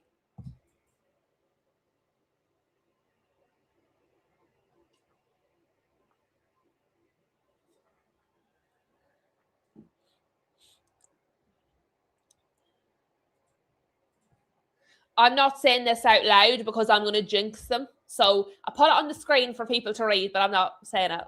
Just in case.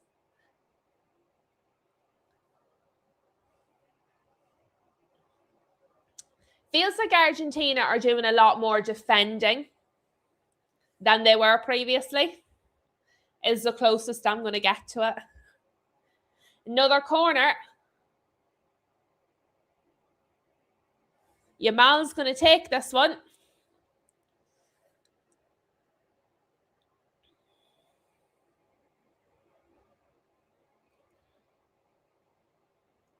Headed away by McAllister. Back with Yamal. Oh. Ferran Torres straight at Emi Martinez. Straight at him. Come on, Spain. Just straight at him. How many have Spain had on target? They must have had a few by now.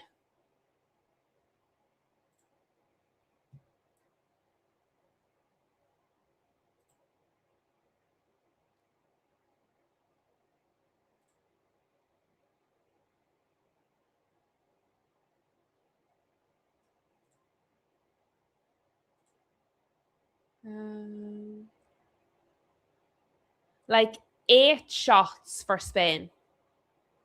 We're on the hydration break, by the way. Is that McAllister on the ground? No, it's not McAllister. It's somebody with hair. 5 shots on target by Spain.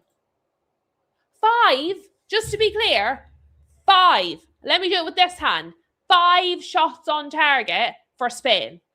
0 for Argentina. Lads, Argentina's going to win, aren't they? I mean, look at them stats, right? 5 shots on target by Spain, none for Argentina. Argentina are absolutely going to win the match.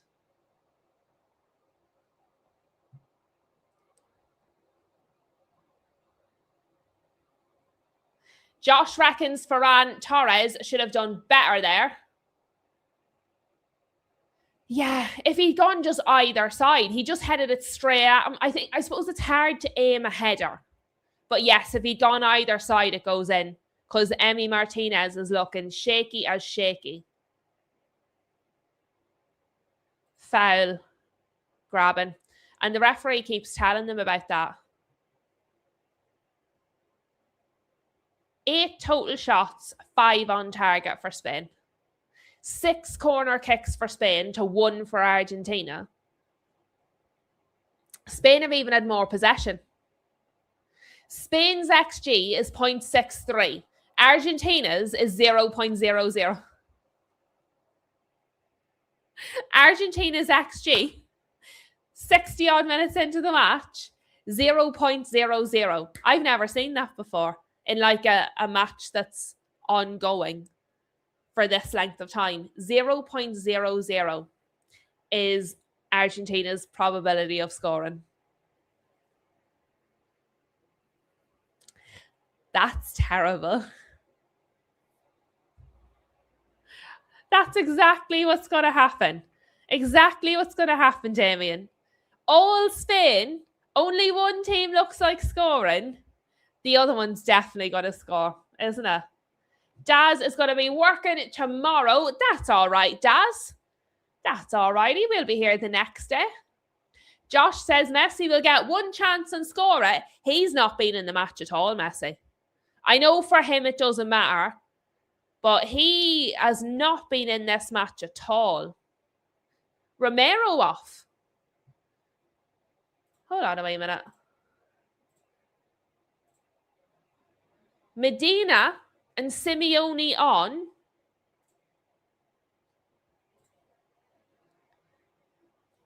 Romero off. And De Paul off.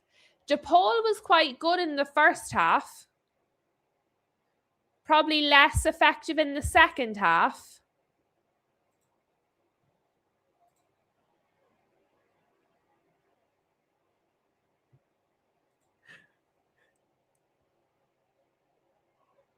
Oh, guys, I'm so sleepy now.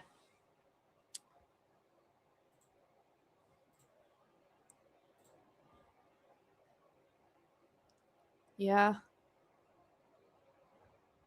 3 of Argentina's starting back 4 have been subbed off. The only one that's still on is Tagliafico, and he's been brilliant. Rob said his commentators said it's blistering heat. I mean, it looks hot.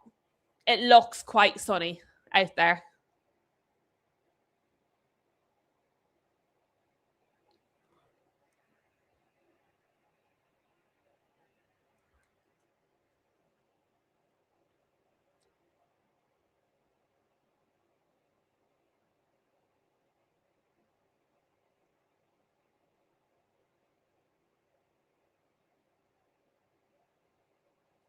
Guys, we need a goal. I don't need there to be loads and loads of goals, right? We just need Argentina to lose. But I would like a goal. Please, somebody score a goal. Please. Help us out. I agree with you, Lucky. Man United do need an experienced goal scorer because Mbumo, bless him, is not a striker and he looks dreadful when we play him out of position. So I completely agree with you, Lucky.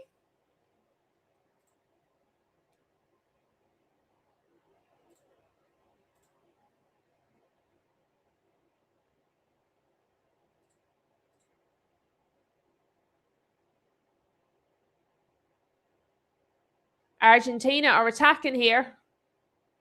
Cut out by Spain. Counter-attack Spain? No, they've sent it backwards.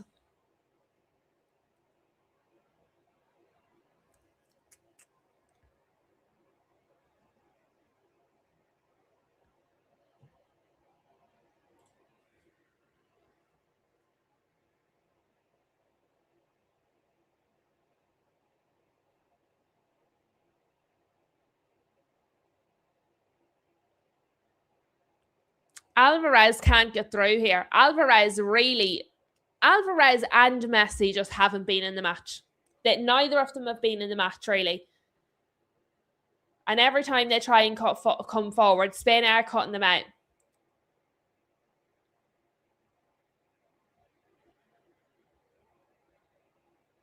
Are we going for a 0-0 here?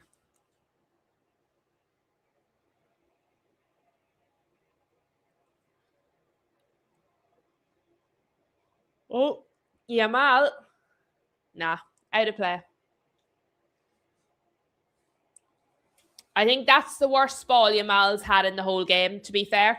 He's been struggling with Tagliafico. And then he started to get some balls in, but then that was really poor. That was just a waste. Really wasteful.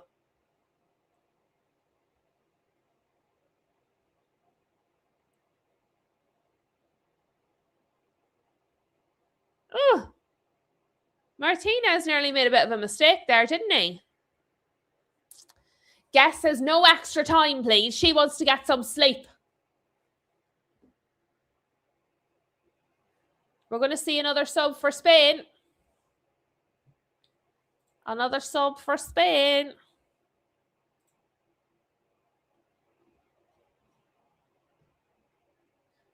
Two subs for Spain.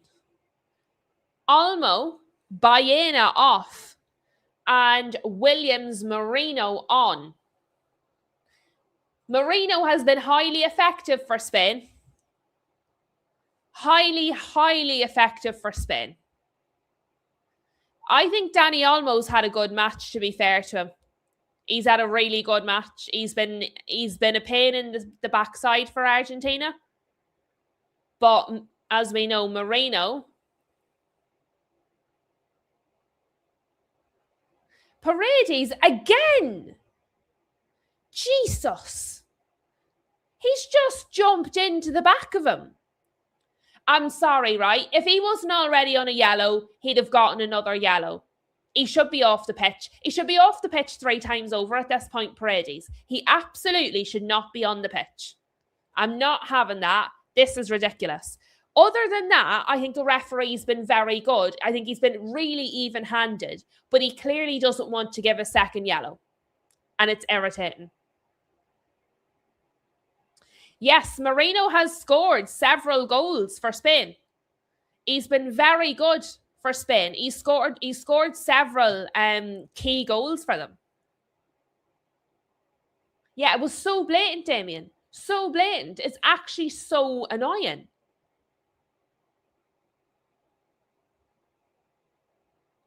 Like 2 pushes in the back for Pedri while he's in the middle of shooting. Nothing. Like he was pushed not once, twice. Right? 1, 2. As he's taking the shot, he's shoved in the back. Oh, I had only just said the referee wasn't annoying me. I take it back. Every time I say they're not annoying me, they start annoying me. Yamal cut out. It's going to be a throw for Spain.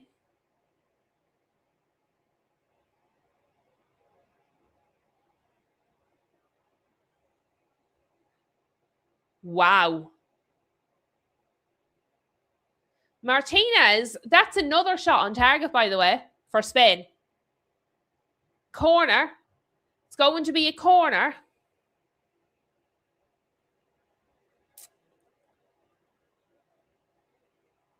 Tell you what, it was a decent shot by Kubarsi as well, to be fair. Like, he's a defender. It was a really good shot.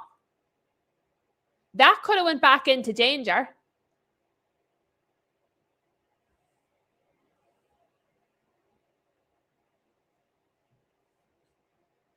Williams is going to take this corner. Yeah, he did. We're going to retake the corner. Who's the referee calling?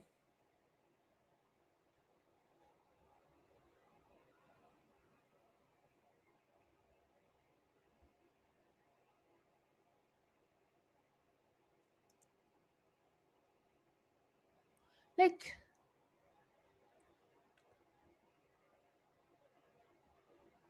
went past everyone with the second take of the corner. But I have to be honest, I really just want Spain to win because Argentina are just absolutely doing my nut in. Doing my nut in. Like, it's just pushing and shoving. Not one of them is trying to get to the ball. They're just wrestling the Spanish players. I think the referee needs to start getting a bit harsher. I'm never saying a nice thing about a referee again. I said something nice and then he just got shit.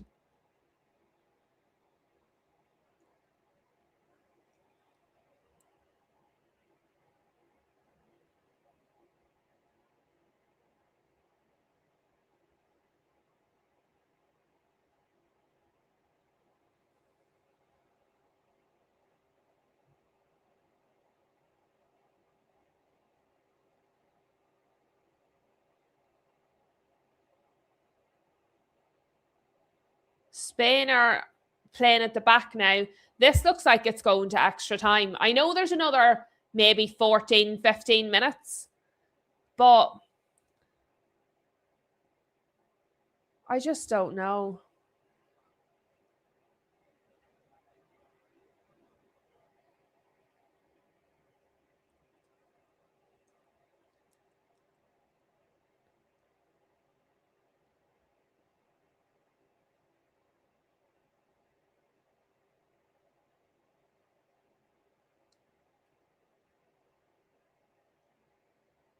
Yeah, Damien. Spain 10 shots, 7 on target. Another corner. Argentina still on 0. Damien with the factoids. Thank you, Damien. Thank you.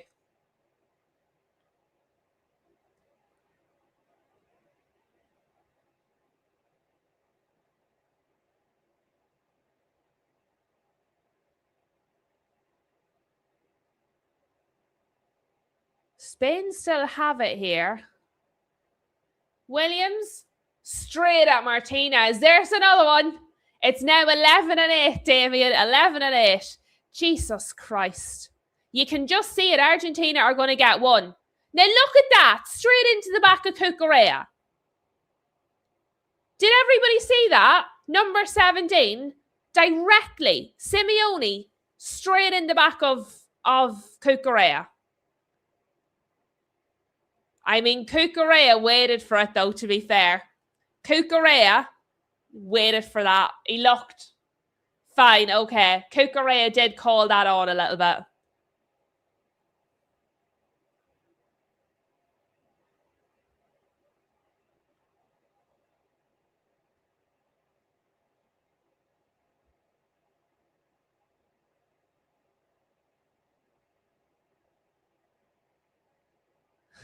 All boxed up, just put it in the net.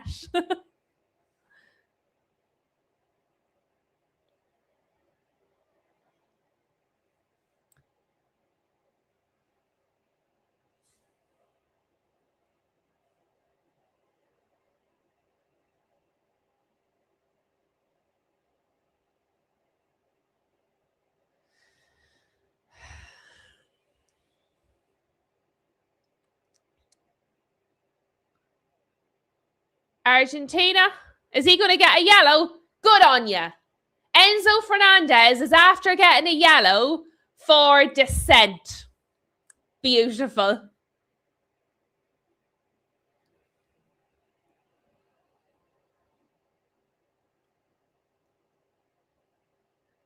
He wanted a foul. He didn't get one. He did all this at the referee. The referee gave him a yellow for dissent. Delightful. Absolutely delightful.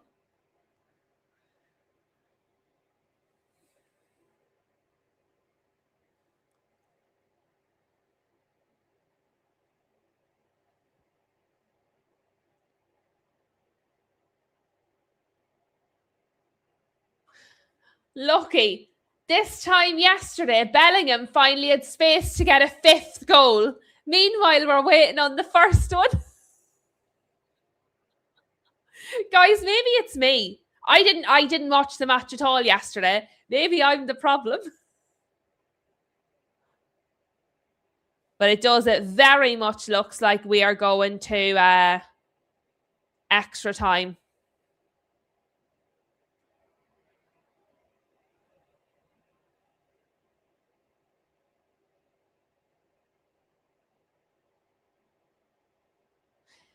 All boxed up. It's one thing Spain lack: killer instinct in front of the goal. Williams went down, didn't get the free, which is probably fair given Spain have had like about 20 free kicks so far. Messi's on the run, but it's caught out by Spain. Simon sends it forward.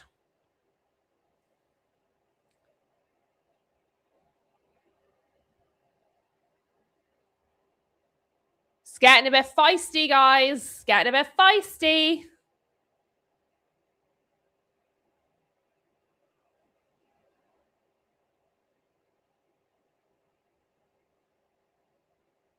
Guys, I have to be honest. Messi's been dross in this game. To be fair, so has Julian Alvarez. They've just not been involved in the match. Really terrible from both.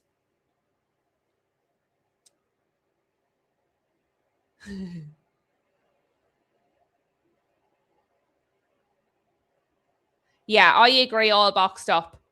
You can have all the pretty football in the world, but if you're not getting the end product, it's no good to you. It's an Achilles heel, and it will prevent you from winning games. Funny enough, you have to score to win.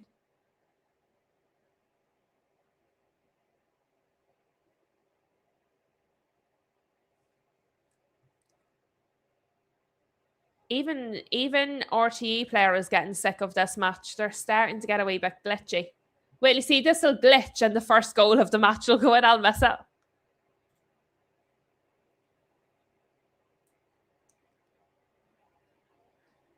Your Sky froze bonkers. Yeah, my RTE player just glitched for a minute. It just completely froze. But it's back now. It was just for a little sec. And yes, Rob, it was. The pressure was off you guys yesterday. You were able to just play. And that does make a difference. Once the pressure's off and you can just do what you want.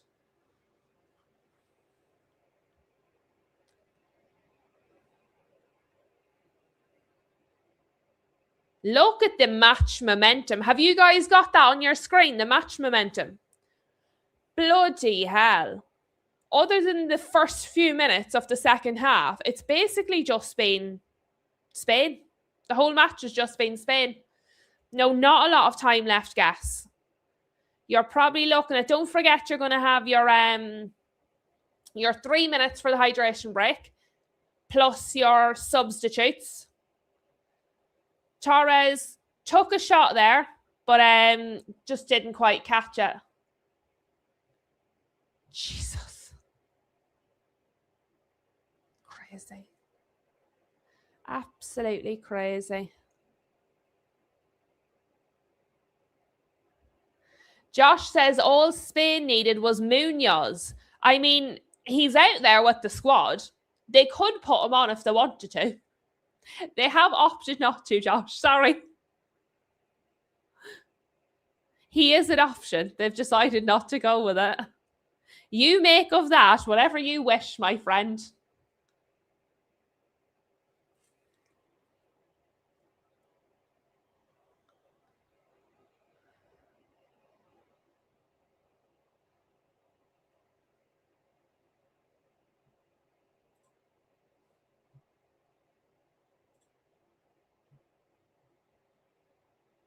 Damn it, Spain, says Josh. That was nearly really good banter, except he's with the team.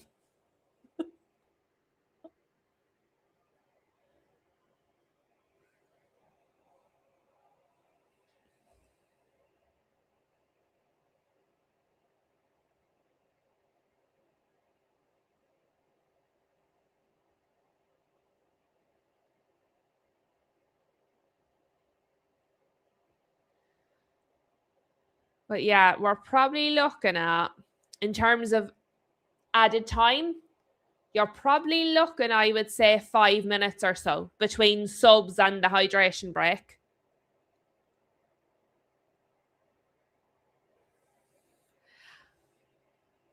I don't think he is awful, Josh, to be fair. I think he's just not one of their glitzy glam players. Like, look at the players that are all ahead of him. Do you know what I mean? I don't think he is bad. From the nothing I know about him, I'm sure he's very good. I've decreed it myself. Just don't ask Flossie, because she might tell you he's brutal. That's true. All Boxed Up says at least Mbappe is in with a shout of top scorer. This is true because so far he's still 2 ahead of Messi. Something to warm the heart, isn't it?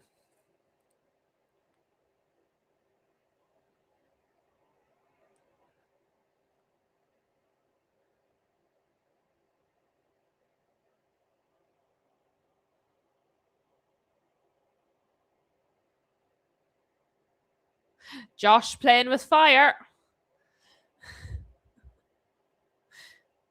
If you get a clatter of that spanner, Josh, don't say we didn't warn you.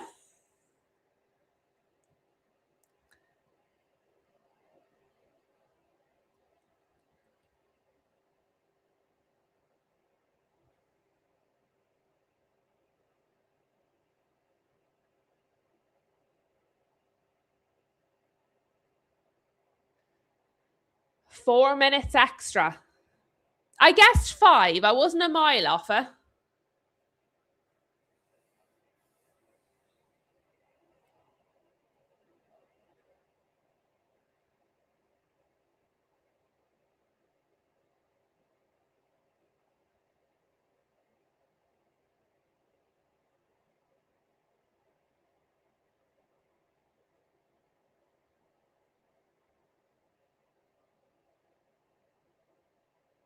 I don't feel like Argentina have tried to win this match at all.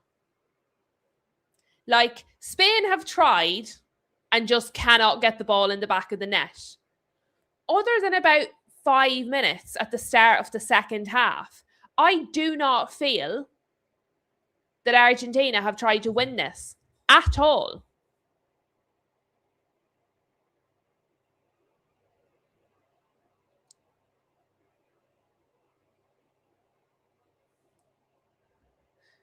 Messi's on the ground, having a bit of a moan.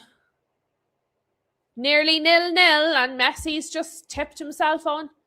What in the name of God, right? Messi ran into the Spanish player and then fell over and got a free kick for it. He ran into the Spanish player. Okay.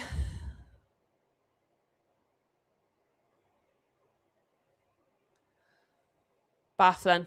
Absolutely baffling. No, it was not a foul. Exactly. He ran into the player. It was absolutely not a foul. And somehow has managed to get a free kick, which is just like absolutely nuttier than nuts. Right. Paredes sends it forward. Oh my God, right. Simon has got it for Spain. Good man, Simon. Jesus. Honestly, if Argentina win this match, Williams, another big save by Emi Martinez. That's it. Enzo off. Red card. Enzo Fernandez could not be more deserved. Absolutely the correct decision. He has cleaned him out. He's cleaned him out.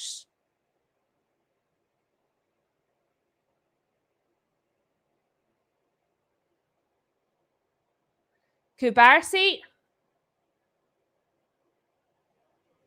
I mean, he's cleaned him out of it. He hasn't tried to pull out. He's gone straight through the player. At no point did he try to pull out with that. He just went straight through him. Red card. He needs to get off the pitch, though. He needs to just get off the pitch.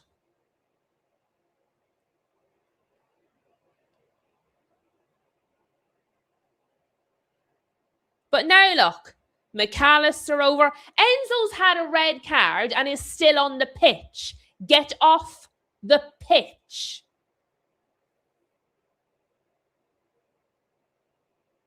I'll be honest, I think Paredes should have been off. I think Paredes should have been off already.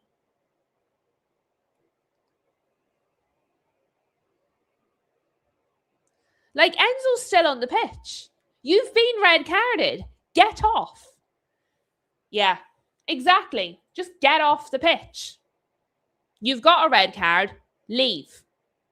But I actually think Paredes is lucky not to have a red card because he should have been sent off ages ago. Paredes should have been sent off like 25 minutes ago. So I think they're lucky they've got this far with 11 men. They should have been down to 10 men actually much sooner.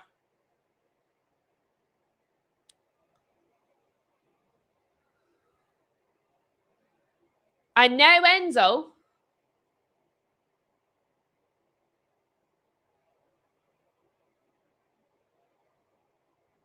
Messi did his best. Messi did his best to get in the referee's ear and it didn't work. Delighted. Yeah, that's what I'd be doing. That's exactly what he was doing. That's exactly what he was doing. Sneaky, underhanded, dirty little git. Haranguing the referee. See this? I couldn't, lads. Imagine me as a referee. Did you look at me funny? Red card. Off my pitch, please. I couldn't. I absolutely couldn't. But delighted. I'm delighted for Argentina. Couldn't have happened to a nicer team. Now just lose. Just lose. Do us all a favour. Come on, Spain. Yamal has been dreadful in this whole match. Cucurella. Torres goes down. Free kick. Paredes again. Right, that man. Paredes should not be on the pitch. How many more fouls? He's been on a yellow card forever. He's had about 8 fouls since the yellow. How is he still on the pitch? That is a yellow card. And it's about the 5th one since he's had a yellow card. He should absolutely be off the pitch. I've no idea. I've no idea. Yeah, it is absolutely a free kick, Lucky. It is. It should be a card as well, though. Yeah, me too. That's all we got. But it is a free kick to Spain. Paredes just shouldn't be on the pitch. The fact that they've survived this long before going down to 10 men is a miracle, and they should be down to 9 by rights. If Spain don't win this, they've absolutely kiboshed themselves. We're going to have a lot of extra time now. Because obviously it was supposed to be 4 minutes originally. We're already at 7. But sure, that much has happened. The haranguing of the referee.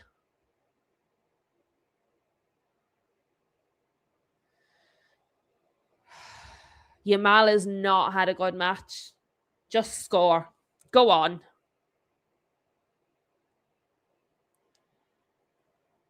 It could have been another red, Lucky. You are absolutely right. Could and should.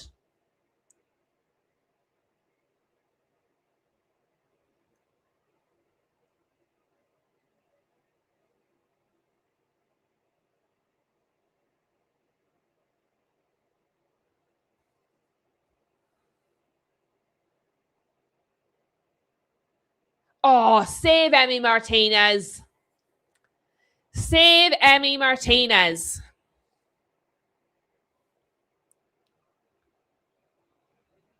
It's a very good free kick, and it's a very good save.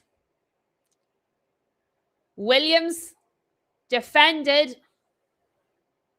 Okay, guys, we're going to extra time. We are going to extra time.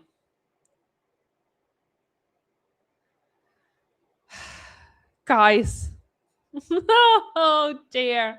I did not think this match was going to go to extra time. That was one thing I did not consider. 0-0. I really thought we'd have a winner.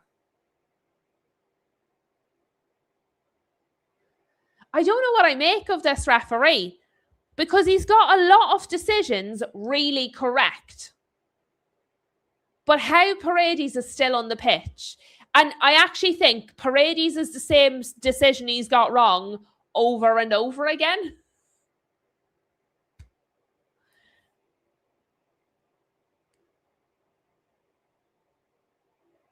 Linda, I think I'm drunk now. Argentina red card, stop the lights. There should be 2 though, Linda. Paredes should have been off the pitch. Paredes absolutely should have been off the pitch. Argentina should be down to 9 men. But I think it's just Paredes, because overall, I think generally the ref has been quite good. I would agree with you. I think in general, the referee has been good, had a decent match. But I think when it comes to Paredes, he just seems to have a blind spot. I don't know what it is. Normally it's Messi, but no, today it's Paredes.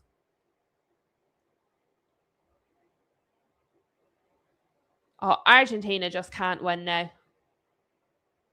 Linda says he'll be sent off at extra time.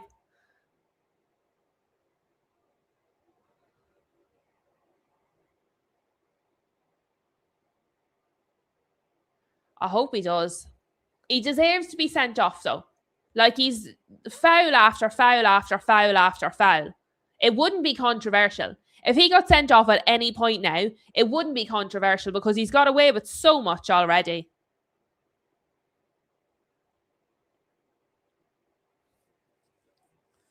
The problem is, sometimes when a player gets sent off, the team galvanizes, don't they?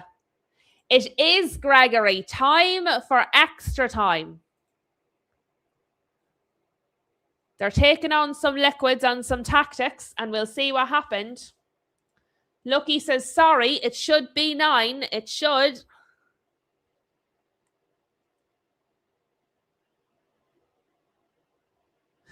Josh says it's Munoz time. Well, he's there watching everything. He's taking it all in. I tell you what, that would endear him to his new club, scoring a winner in the World Cup. That'd be a good way to start off, wouldn't it? Get him into the training ground. Oh, I'll actually just... that's what my commentators are saying. Paredes could be sent off as well, the way he's going. It could and should. I mean, the Enzo one is clear as day. Both yellows were yellows. Paredes should have had about 5 yellows so far. But Spain just can't get the ball. Spain can't get the ball in the back of the net. And Emi Martinez is having the game of his life. Save after save after save after save.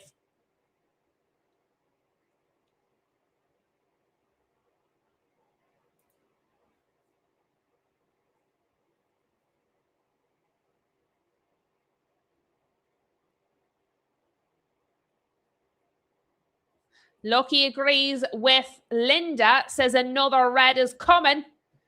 Flossie sent us a super chat. Thank you to Flossie, who says, just wanted to thank you, Lou, for all the watch-alongs. They've been so much fun. Also, a huge thank you to all the teacups who have kept the chat flowing and kept us entertained. Much love to all. W's for the one and only Mama Flossie. W's for Mama Flossie. Thank you so much. I really loved it. Really, really thoroughly enjoyed it. We've had so much fun and giggles. So much fun and giggles. Thank you, Mama Flossie, moderator-in-chief, for being here to keep us all in line, including me. So big W's for Flossie, and thank you very much. Very generous, Flossie. Thank you. We're feeling the love at Teacup Castle, aren't we? It's so enjoyable. We've kicked off. We've kicked off. Yes. Big ups to Mama Flossie. The one and only.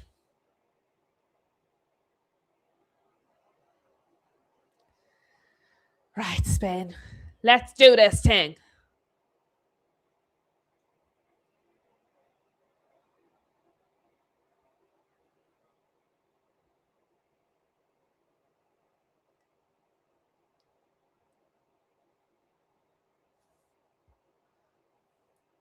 Come on, Spain. Do we think, is Argentina just going to sit in for penalties now, a man down, or will they play? They haven't played to win up till this point. I mean, all they've done is sit and defend the entirety of the match. They're not going to do anything different now after losing a man. Lucky says it's extra time. What more drama are we going to get? I mean, that is the question, Lucky. That is the real question.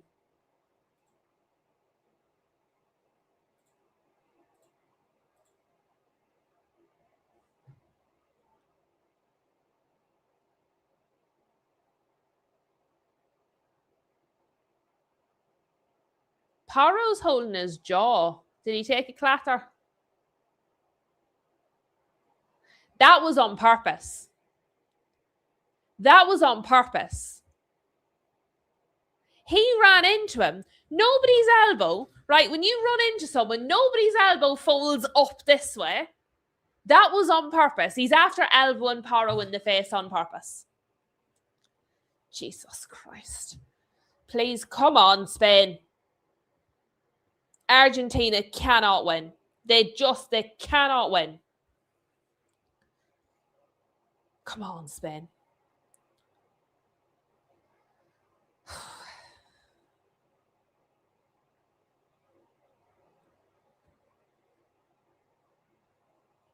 That was such a good free kick. They're re-showing Yamal's free kick. It was very good.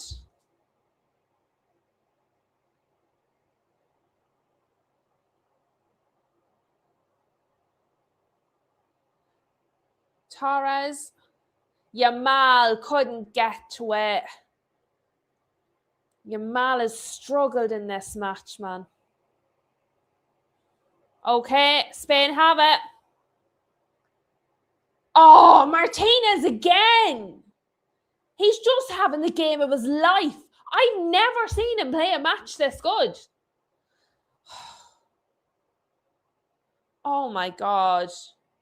I'll be honest, see if it wasn't for Emi Martinez, this would be 5-0 to Spain. I mean, look at that for a reflex. I've never seen him have a match this good. And at the start, the first half, he looked so shaky. Second half, he's been like the best keeper you've ever seen. Despicable. Yeah, Emi saving Argentina says bonkers. He absolutely is. Like, absolutely. Because the amount of times he has been exposed, his defenders, like that, 3 of his starting 4 defenders, 3 of the starting back 4 have been subbed. It's not going well. Because why is he having to make so many saves? Because his defenders are leaving him to fend for himself. 11 attempts on target. 16 attempts, 11 on target. Argentina, 0-0. Jesus, Spain.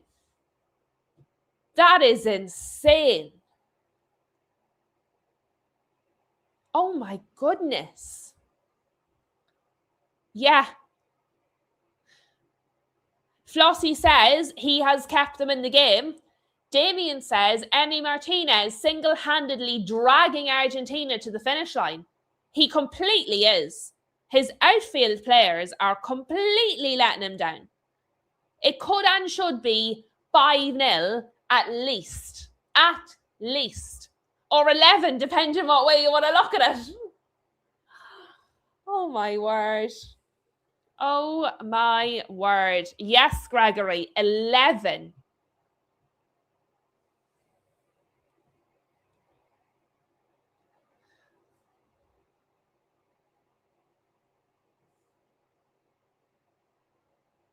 I'll crack. If Argentina win this, like, I'll crack.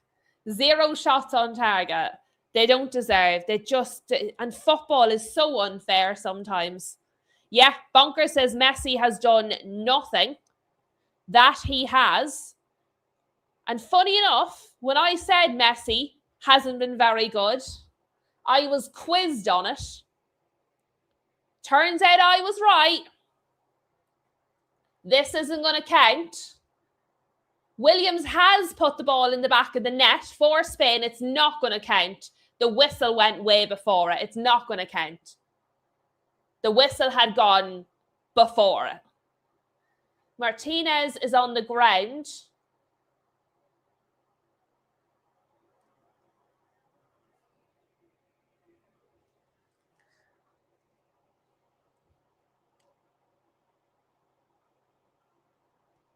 So Otamendi goes down. I mean, to be fair, I don't think there's a foul there.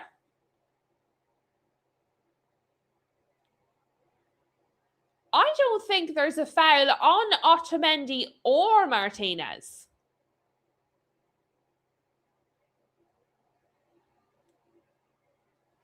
Is VAR looking at this?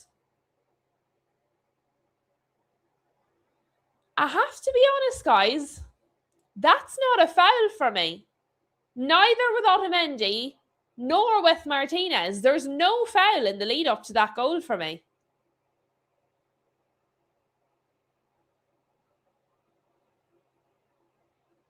Otamendi throws himself on the ground for no reason. And I mean, he doesn't really touch Martinez. I actually don't know how he really got hurt. No, but that's what I'm saying, Bonkers. Neither of those were fouls. The whistle was blown for a foul before the ball went in the back of the net. It was. But what I'm saying is, to me, when I watch 5 replays, neither of those look like fouls to me. Not on Otamendi and not on Martinez. I don't think they're fouls. The referee obviously did, and he did blow the whistle. But to me, it wasn't. I don't think it was. Yeah, Gregory, there needs to be some sort of physical contact for there to be a foul. It wasn't a foul.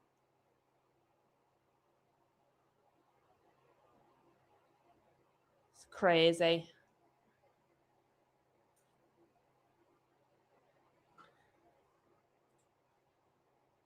Crazy.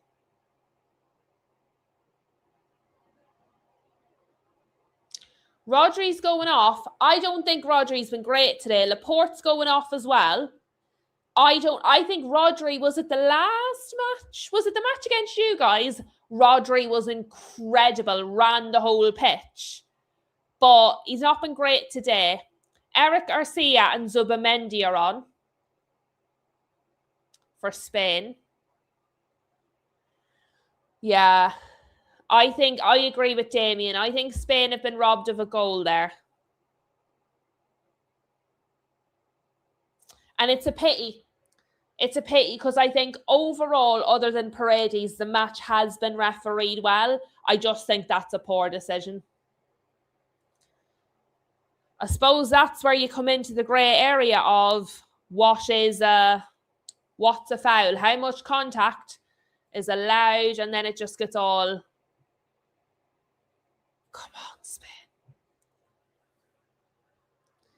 Do it again. Go on, Spain. At least we know they can get it in the back of the net now.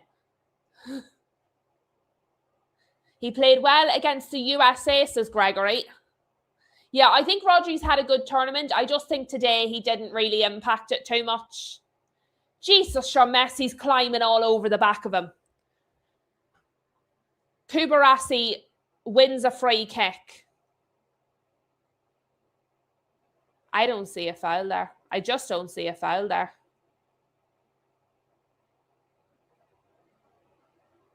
I mean, Otamendi was grabbing Marino, not the other way around. That's actually very frustrating, that.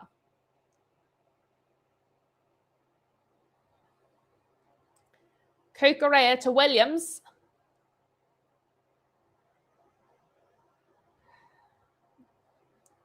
Back out onto the right-hand side. Ball in. Very good ball in. Nobody gets to it. It was a good ball in, though. From the right, which is new. We haven't had many of them today.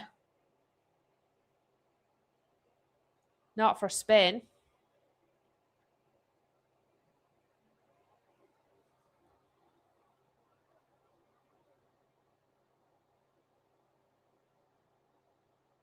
Right, down the right again. Back inside. Yamal, that was terrible. Yamal's having a terrible game. Yamal should have been taken off the pitch. I'm sorry, he should be off the pitch. He's not having a good match. And it could cost Spain the World Cup. They're playing against Argentina, a man down. Yamal has been ineffective. Completely ineffective. Alvarez off. Senesi on. Interesting. There's obviously going to be a little bit of a shuffle there because that is not a straight swap. Rob says Lamal has been awful. He has. He's had a terrible match. He should have been taken off. You cannot be emotional about it. Keeping him on the pitch while he's been ineffective could cost you the World Cup. You need to take him off. It's very straightforward.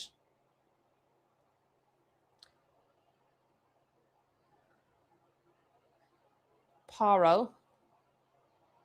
I don't know who's on the pitch anymore with that many changes. Pedri. Williams.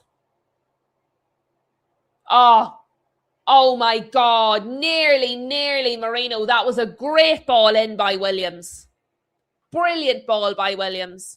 Tell you what, he's a player who's had a positive impact the minute he's come on. Williams has been very good. That delivery was fantastic. Marino just didn't direct it. Just didn't direct it. What a miss, Marino, says Bonkers. Yeah, Damien. Can't beat his man, so just cuts back in. It's not helping his team win. And also, why put him through that? Because if we can see it, the fans can see it. If they don't win, do they not think he's going to get hounded? I think it's the wrong decision. A player shouldn't play because of who they are. Ever.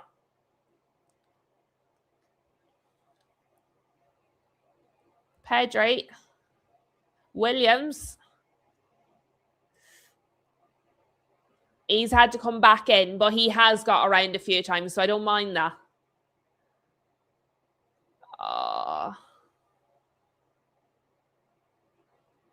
Argentina are attacking. Cucurella has brought down the Argentina player. No, apparently not. Referee says play on. Tell you what, starting to enjoy this referee. Ball goes out of play. Look at this. On the sidelines, they're running up to try and confront Lamine Yamal on the side of the pitch.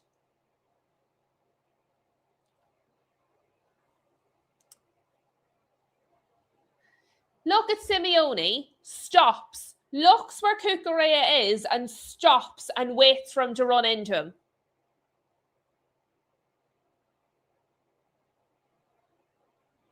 And then look, Tagliafico drags Lamine Yamal off the pitch, and then a bunch of grown men wanted to start on a teenager.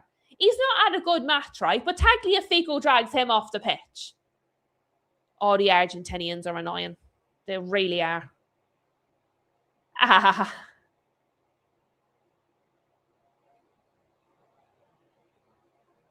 Hello. I was going to say hello. Thank you. Thank you to All Box Stuff, who says, as we approach the end of the World Cup 2026, I would like to say a massive thank you. 3 minutes, by the way. I would like to say a massive thank you to you, Lou, for your time and effort enabling us to gather here for all the fun you provide on your platform. Memorable W. Thank you so much, All Box Stuff. Yous are all so lovely. Yous are, honestly, this would not have been the same without like the personalities we have in the chat. It just would not have been the same without you guys. So thank you so much all for being here. It's really, really lovely. Like really lovely. And I appreciate it so much more than I can explain. It's been wonderful. Really thoroughly enjoyable. And tops it off with a super chat as well. Big up to you. Big up to you guys, everybody, for being a part of it. Remember when I wasn't going to do it? Don't know if I'm going to do the World Cup. I don't really like international football. That went well, didn't it? Oh, dear. Argentina are attacking, lads. Please don't score. No, it's run out of play. Well done, Pedro Paro. But W for All Box Stuff, guys. Very, very much appreciated. All of you.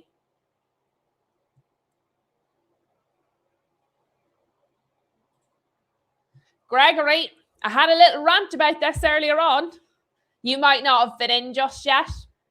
I had a rant about Lissandro earlier. I would have sold Lissandro 3 years ago. I'm not a Lissandro fan. I'd have sold him 3 years ago. I would happily move him on. He's not for me. He's never available for United. I've no time for him. And he's a real cult following within our fan base. He's not for me. I'd have sold him. Easy. I'd sell him now. I'd sell him last week. Not for me. Yes, Mama Flossie says the Argentinians are an absolute joke. Yes, they are. Yes, they are. You can just see if they're going to win, though. It's actually disgraceful. Rob getting in on the act.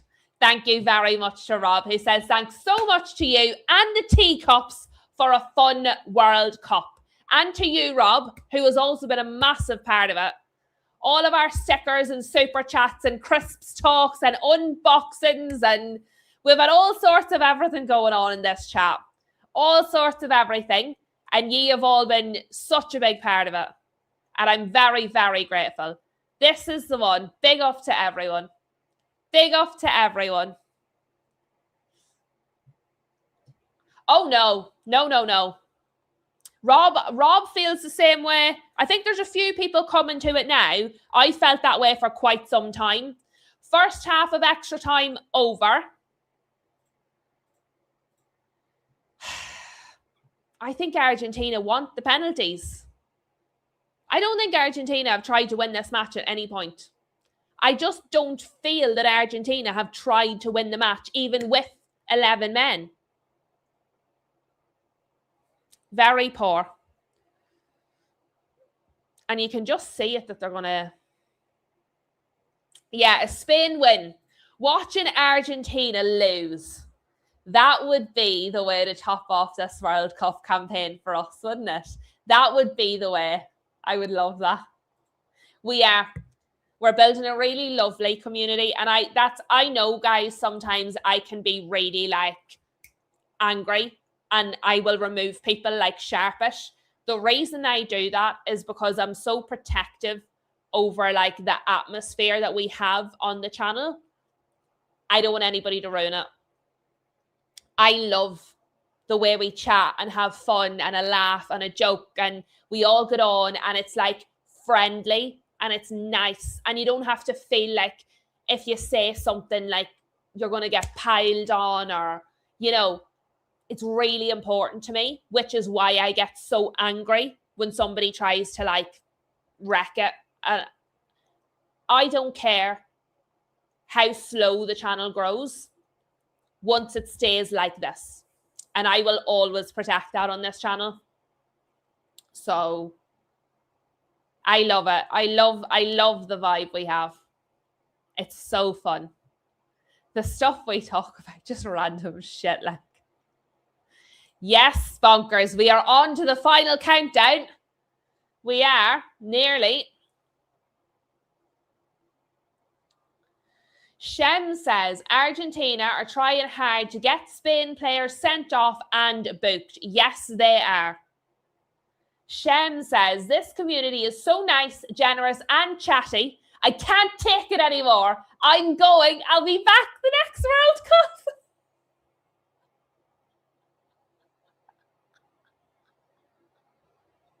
Shem's had enough of us being nice. Where's the toxicity? What kind of YouTube channel is this?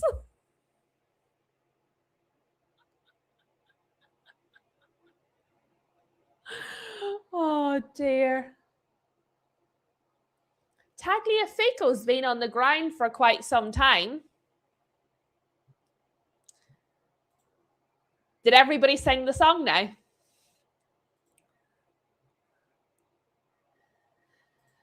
Okay, people.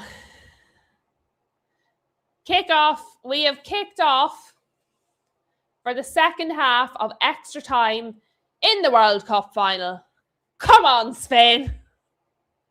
I can't help but feel like it's my fault Spain haven't won.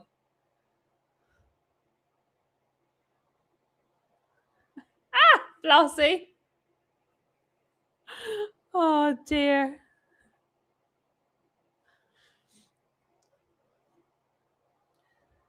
Yamal. Porro. Goal! Goal, Spain! Yes! Ferran Torres, 1-0 Spain. Go on. Go on. Choke on that, Argentina. Lads, we've done it. We've done it. Argentina. Delighted. Delighted. Absolutely delighted. That was... Oh! The power of positive thinking, guys.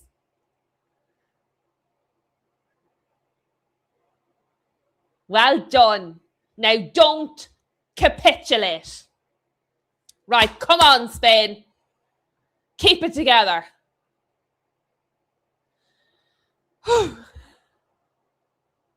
And can I just say, that started from another ball from Pedro Porro. Williams then knocks it back in. Great, great, great goal from Ferran Torres. But can I just say, right, Porro, he has, because Yamal can't get the ball in, Porro has been sending the balls in. For Williams to keep that in play and get it to another Spanish player, incredible, like really well done, Williams. Ferran Torres, brilliant, brilliant. The power of Teacup Castle. Right, come on, Spain, see it out. See it out. Yeah, they do deserve it. They do deserve it. Absolutely. Now they need to not concede. Right, come on, Spain. Don't concede. Free kick Argentina, obviously.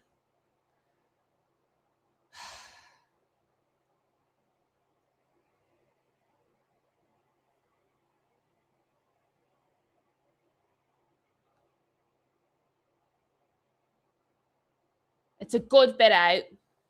It's a good bit out. They're nearly at the halfway line.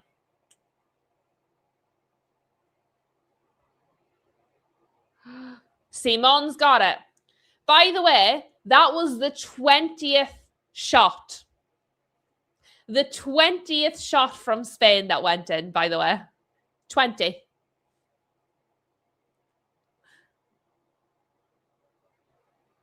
Oh. There you go. There's a good factoid. Spurs will be 20 attempts, 12 on target. Argentina are still 0-0.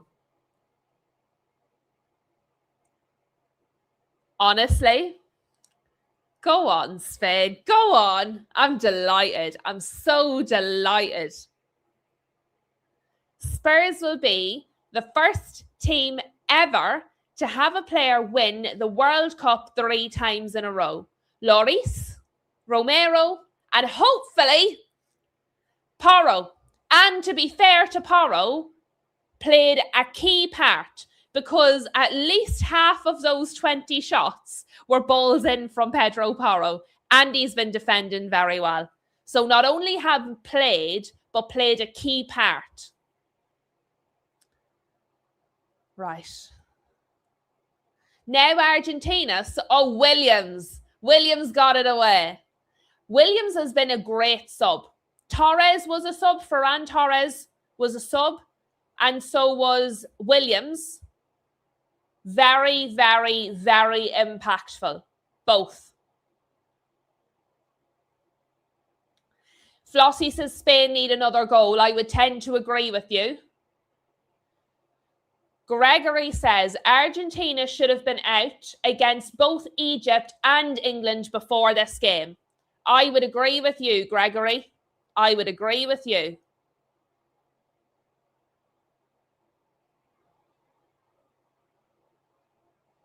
This should have been out against Cape Verde.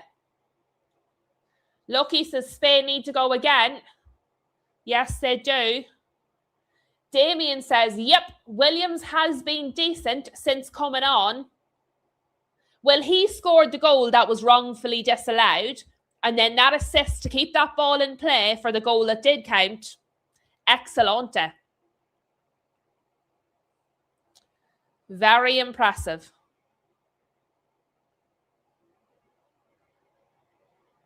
Josh is so happy right now. Come on, Spain. Go again. Marino has won a free. Yes, McAllister has got a yellow card. It only took 111 minutes and the rest.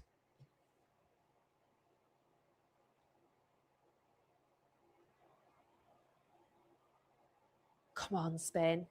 Hold out.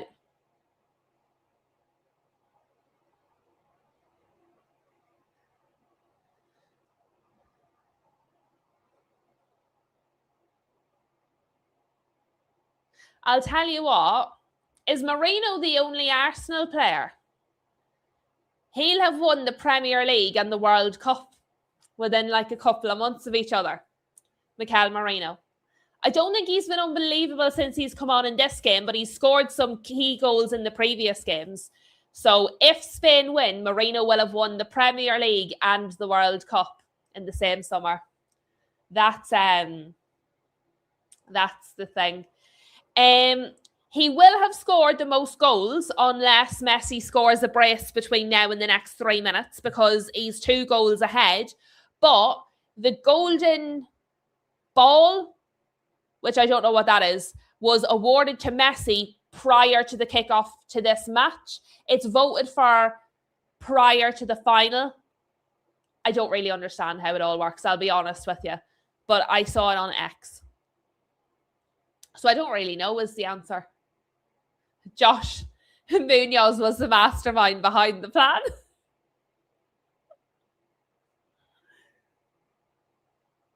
Some of the Argentina fans are leaving.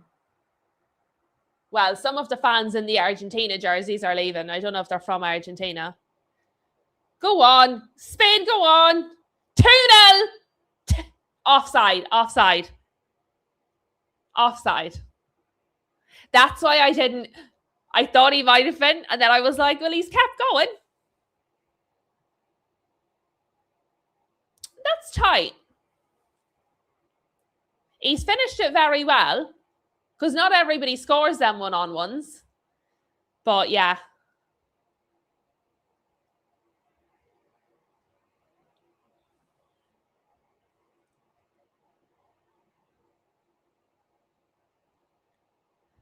That probably was a foul by Williams, to be fair.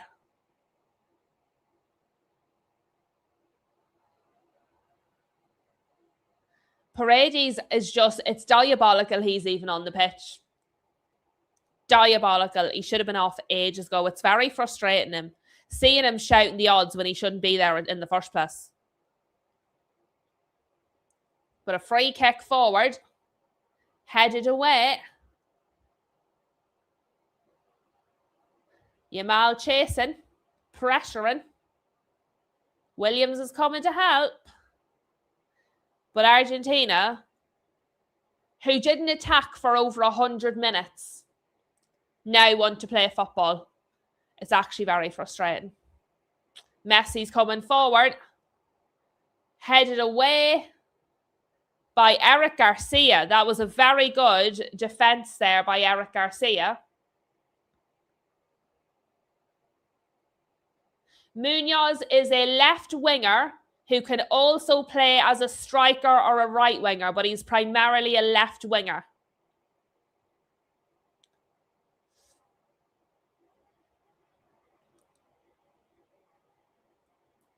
Yeah. Flossie says they're very poor losers. There will be riots in Buenos Aires.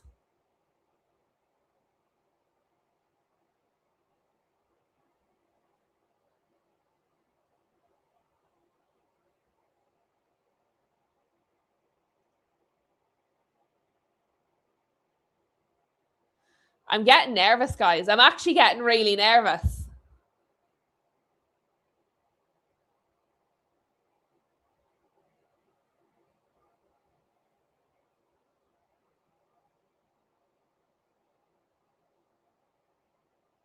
Williams, again, Williams is off. Williams is a great... Look, he's through, Williams. He's through.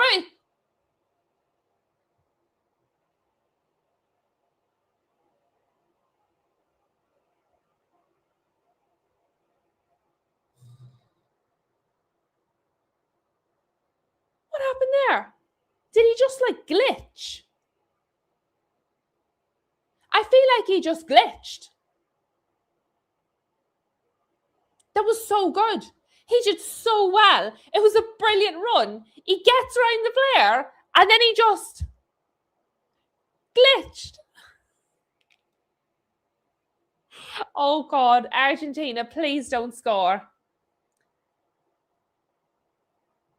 Marino was after taking that one right in the face.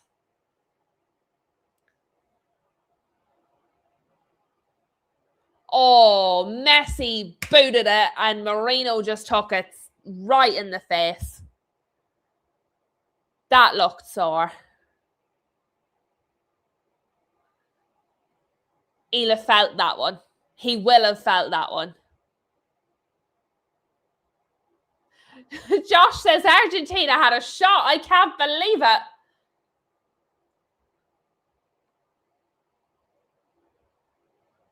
I mean, he's properly took that in the face.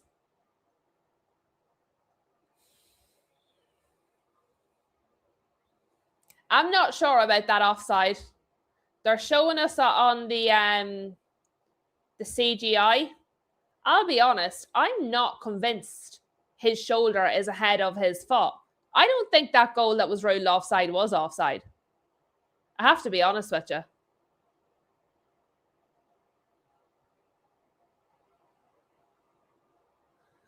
Yeah. Yeah. He's going to have a black eye when he comes back to pre-season training, bless him.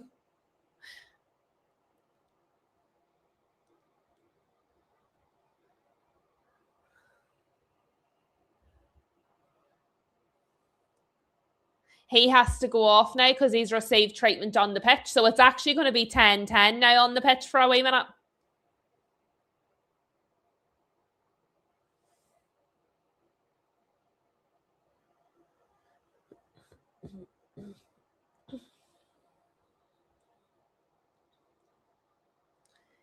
I wouldn't be either. I'm nearly concussed just looking at it. I mean, he got it.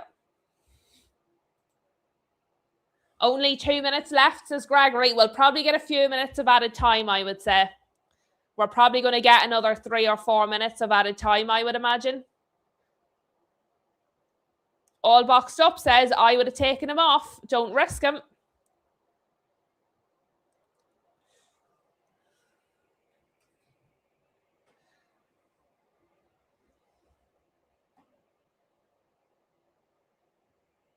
Williams is losing his head now. He's after giving away another foul. He's going to get himself a yellow. He's done really well, and he's starting to do stupid stuff.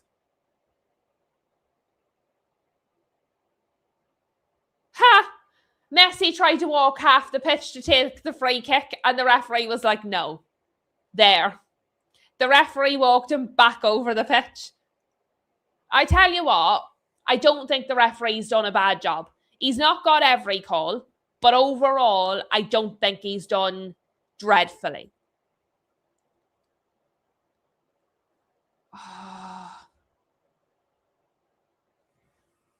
Miss Senesi has missed. Was it Senesi? I don't know who it was. Argentina missed. Really well worked by Argentina. Corner. Messi's taken it. Oh my God.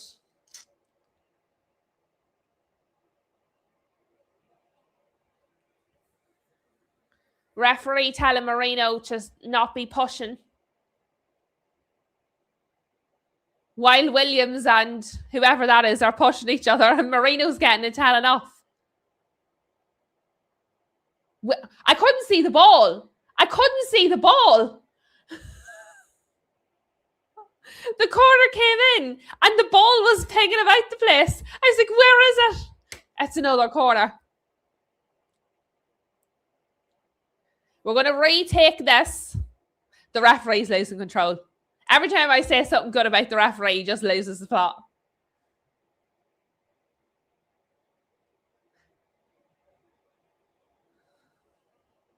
Five minutes of added time.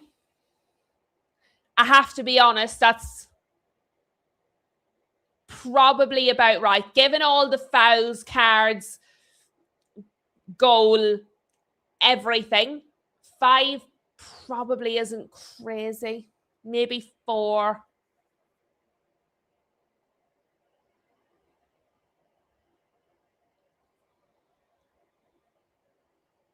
Shem says Spain are giving away too many chances. They are. Spain are they're getting clumsy here. Their defense is falling apart. They're giving the ball back to Argentina too easily. They need to hold possession.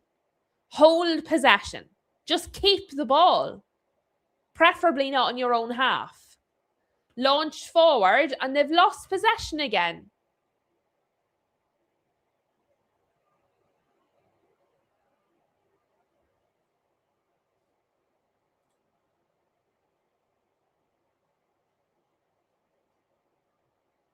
Otamendi's gone down.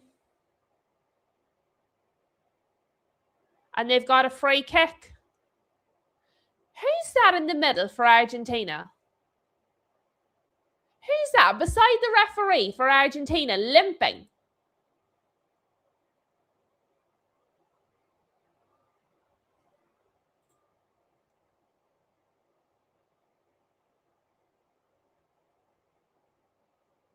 Spain wins a foul.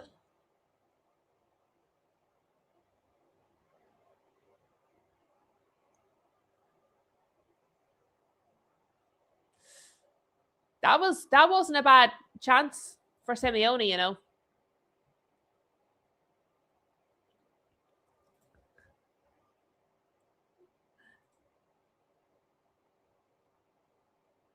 Oh God, imagine. Blech. Right, guys, 2 minutes left. 2 minutes left of the added time. Come on. Spain just need to hold the ball. They keep giving possession back to Argentina. Another silly foul. Another free kick Argentina. Like, Spain need to get possession and keep it. Simon came out, gathered that, did well, fell over, stood up.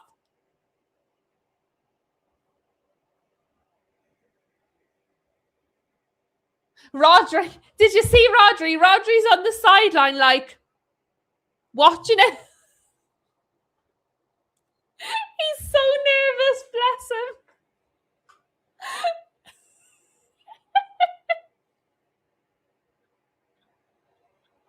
He was just like,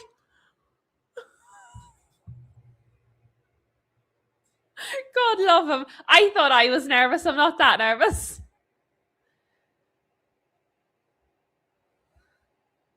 That was Torres. Cucurella. Cucurella's done really well there. That wasn't a free kick. Otamendi went down again. That wasn't a free kick. Not for me. I thought he did well there, Cucurella. Emi Martinez is up to take it. Oh, lads. Martinez sends it into the box, headed away, launched away. It's done! We've done it, guys. We've done it. Spain have won the World Cup. More importantly, Argentina have lost. Argentina lost. 1-0 to Spain. They were drastically the better team. A million miles the better team. Over 20 shots versus 0. Argentina did their best to not play any football. It was fouls. It was diving. It was harassing the referee. It was dreadful. Congratulations to Spain. Thank you to Spain for saving football, because this was saving football. Spain saved football today. I'm so pleased. I'm so pleased. Oh my God. I couldn't have hacked that. If Argentina had won that, I could not have hacked that. But guys, we did it. We got there in the end. Thank you. Thank you guys so much. You guys have just been fantastic. We have had the best of times in this World Cup. I have enjoyed every minute of it, because even when the football's been brutal, the chat's been brilliant. So thank you all so much for being a part of it. And hopefully, imagine when the next World Cup comes around, how many teacups we might have. But it's just been fantastic. Well done to Spain.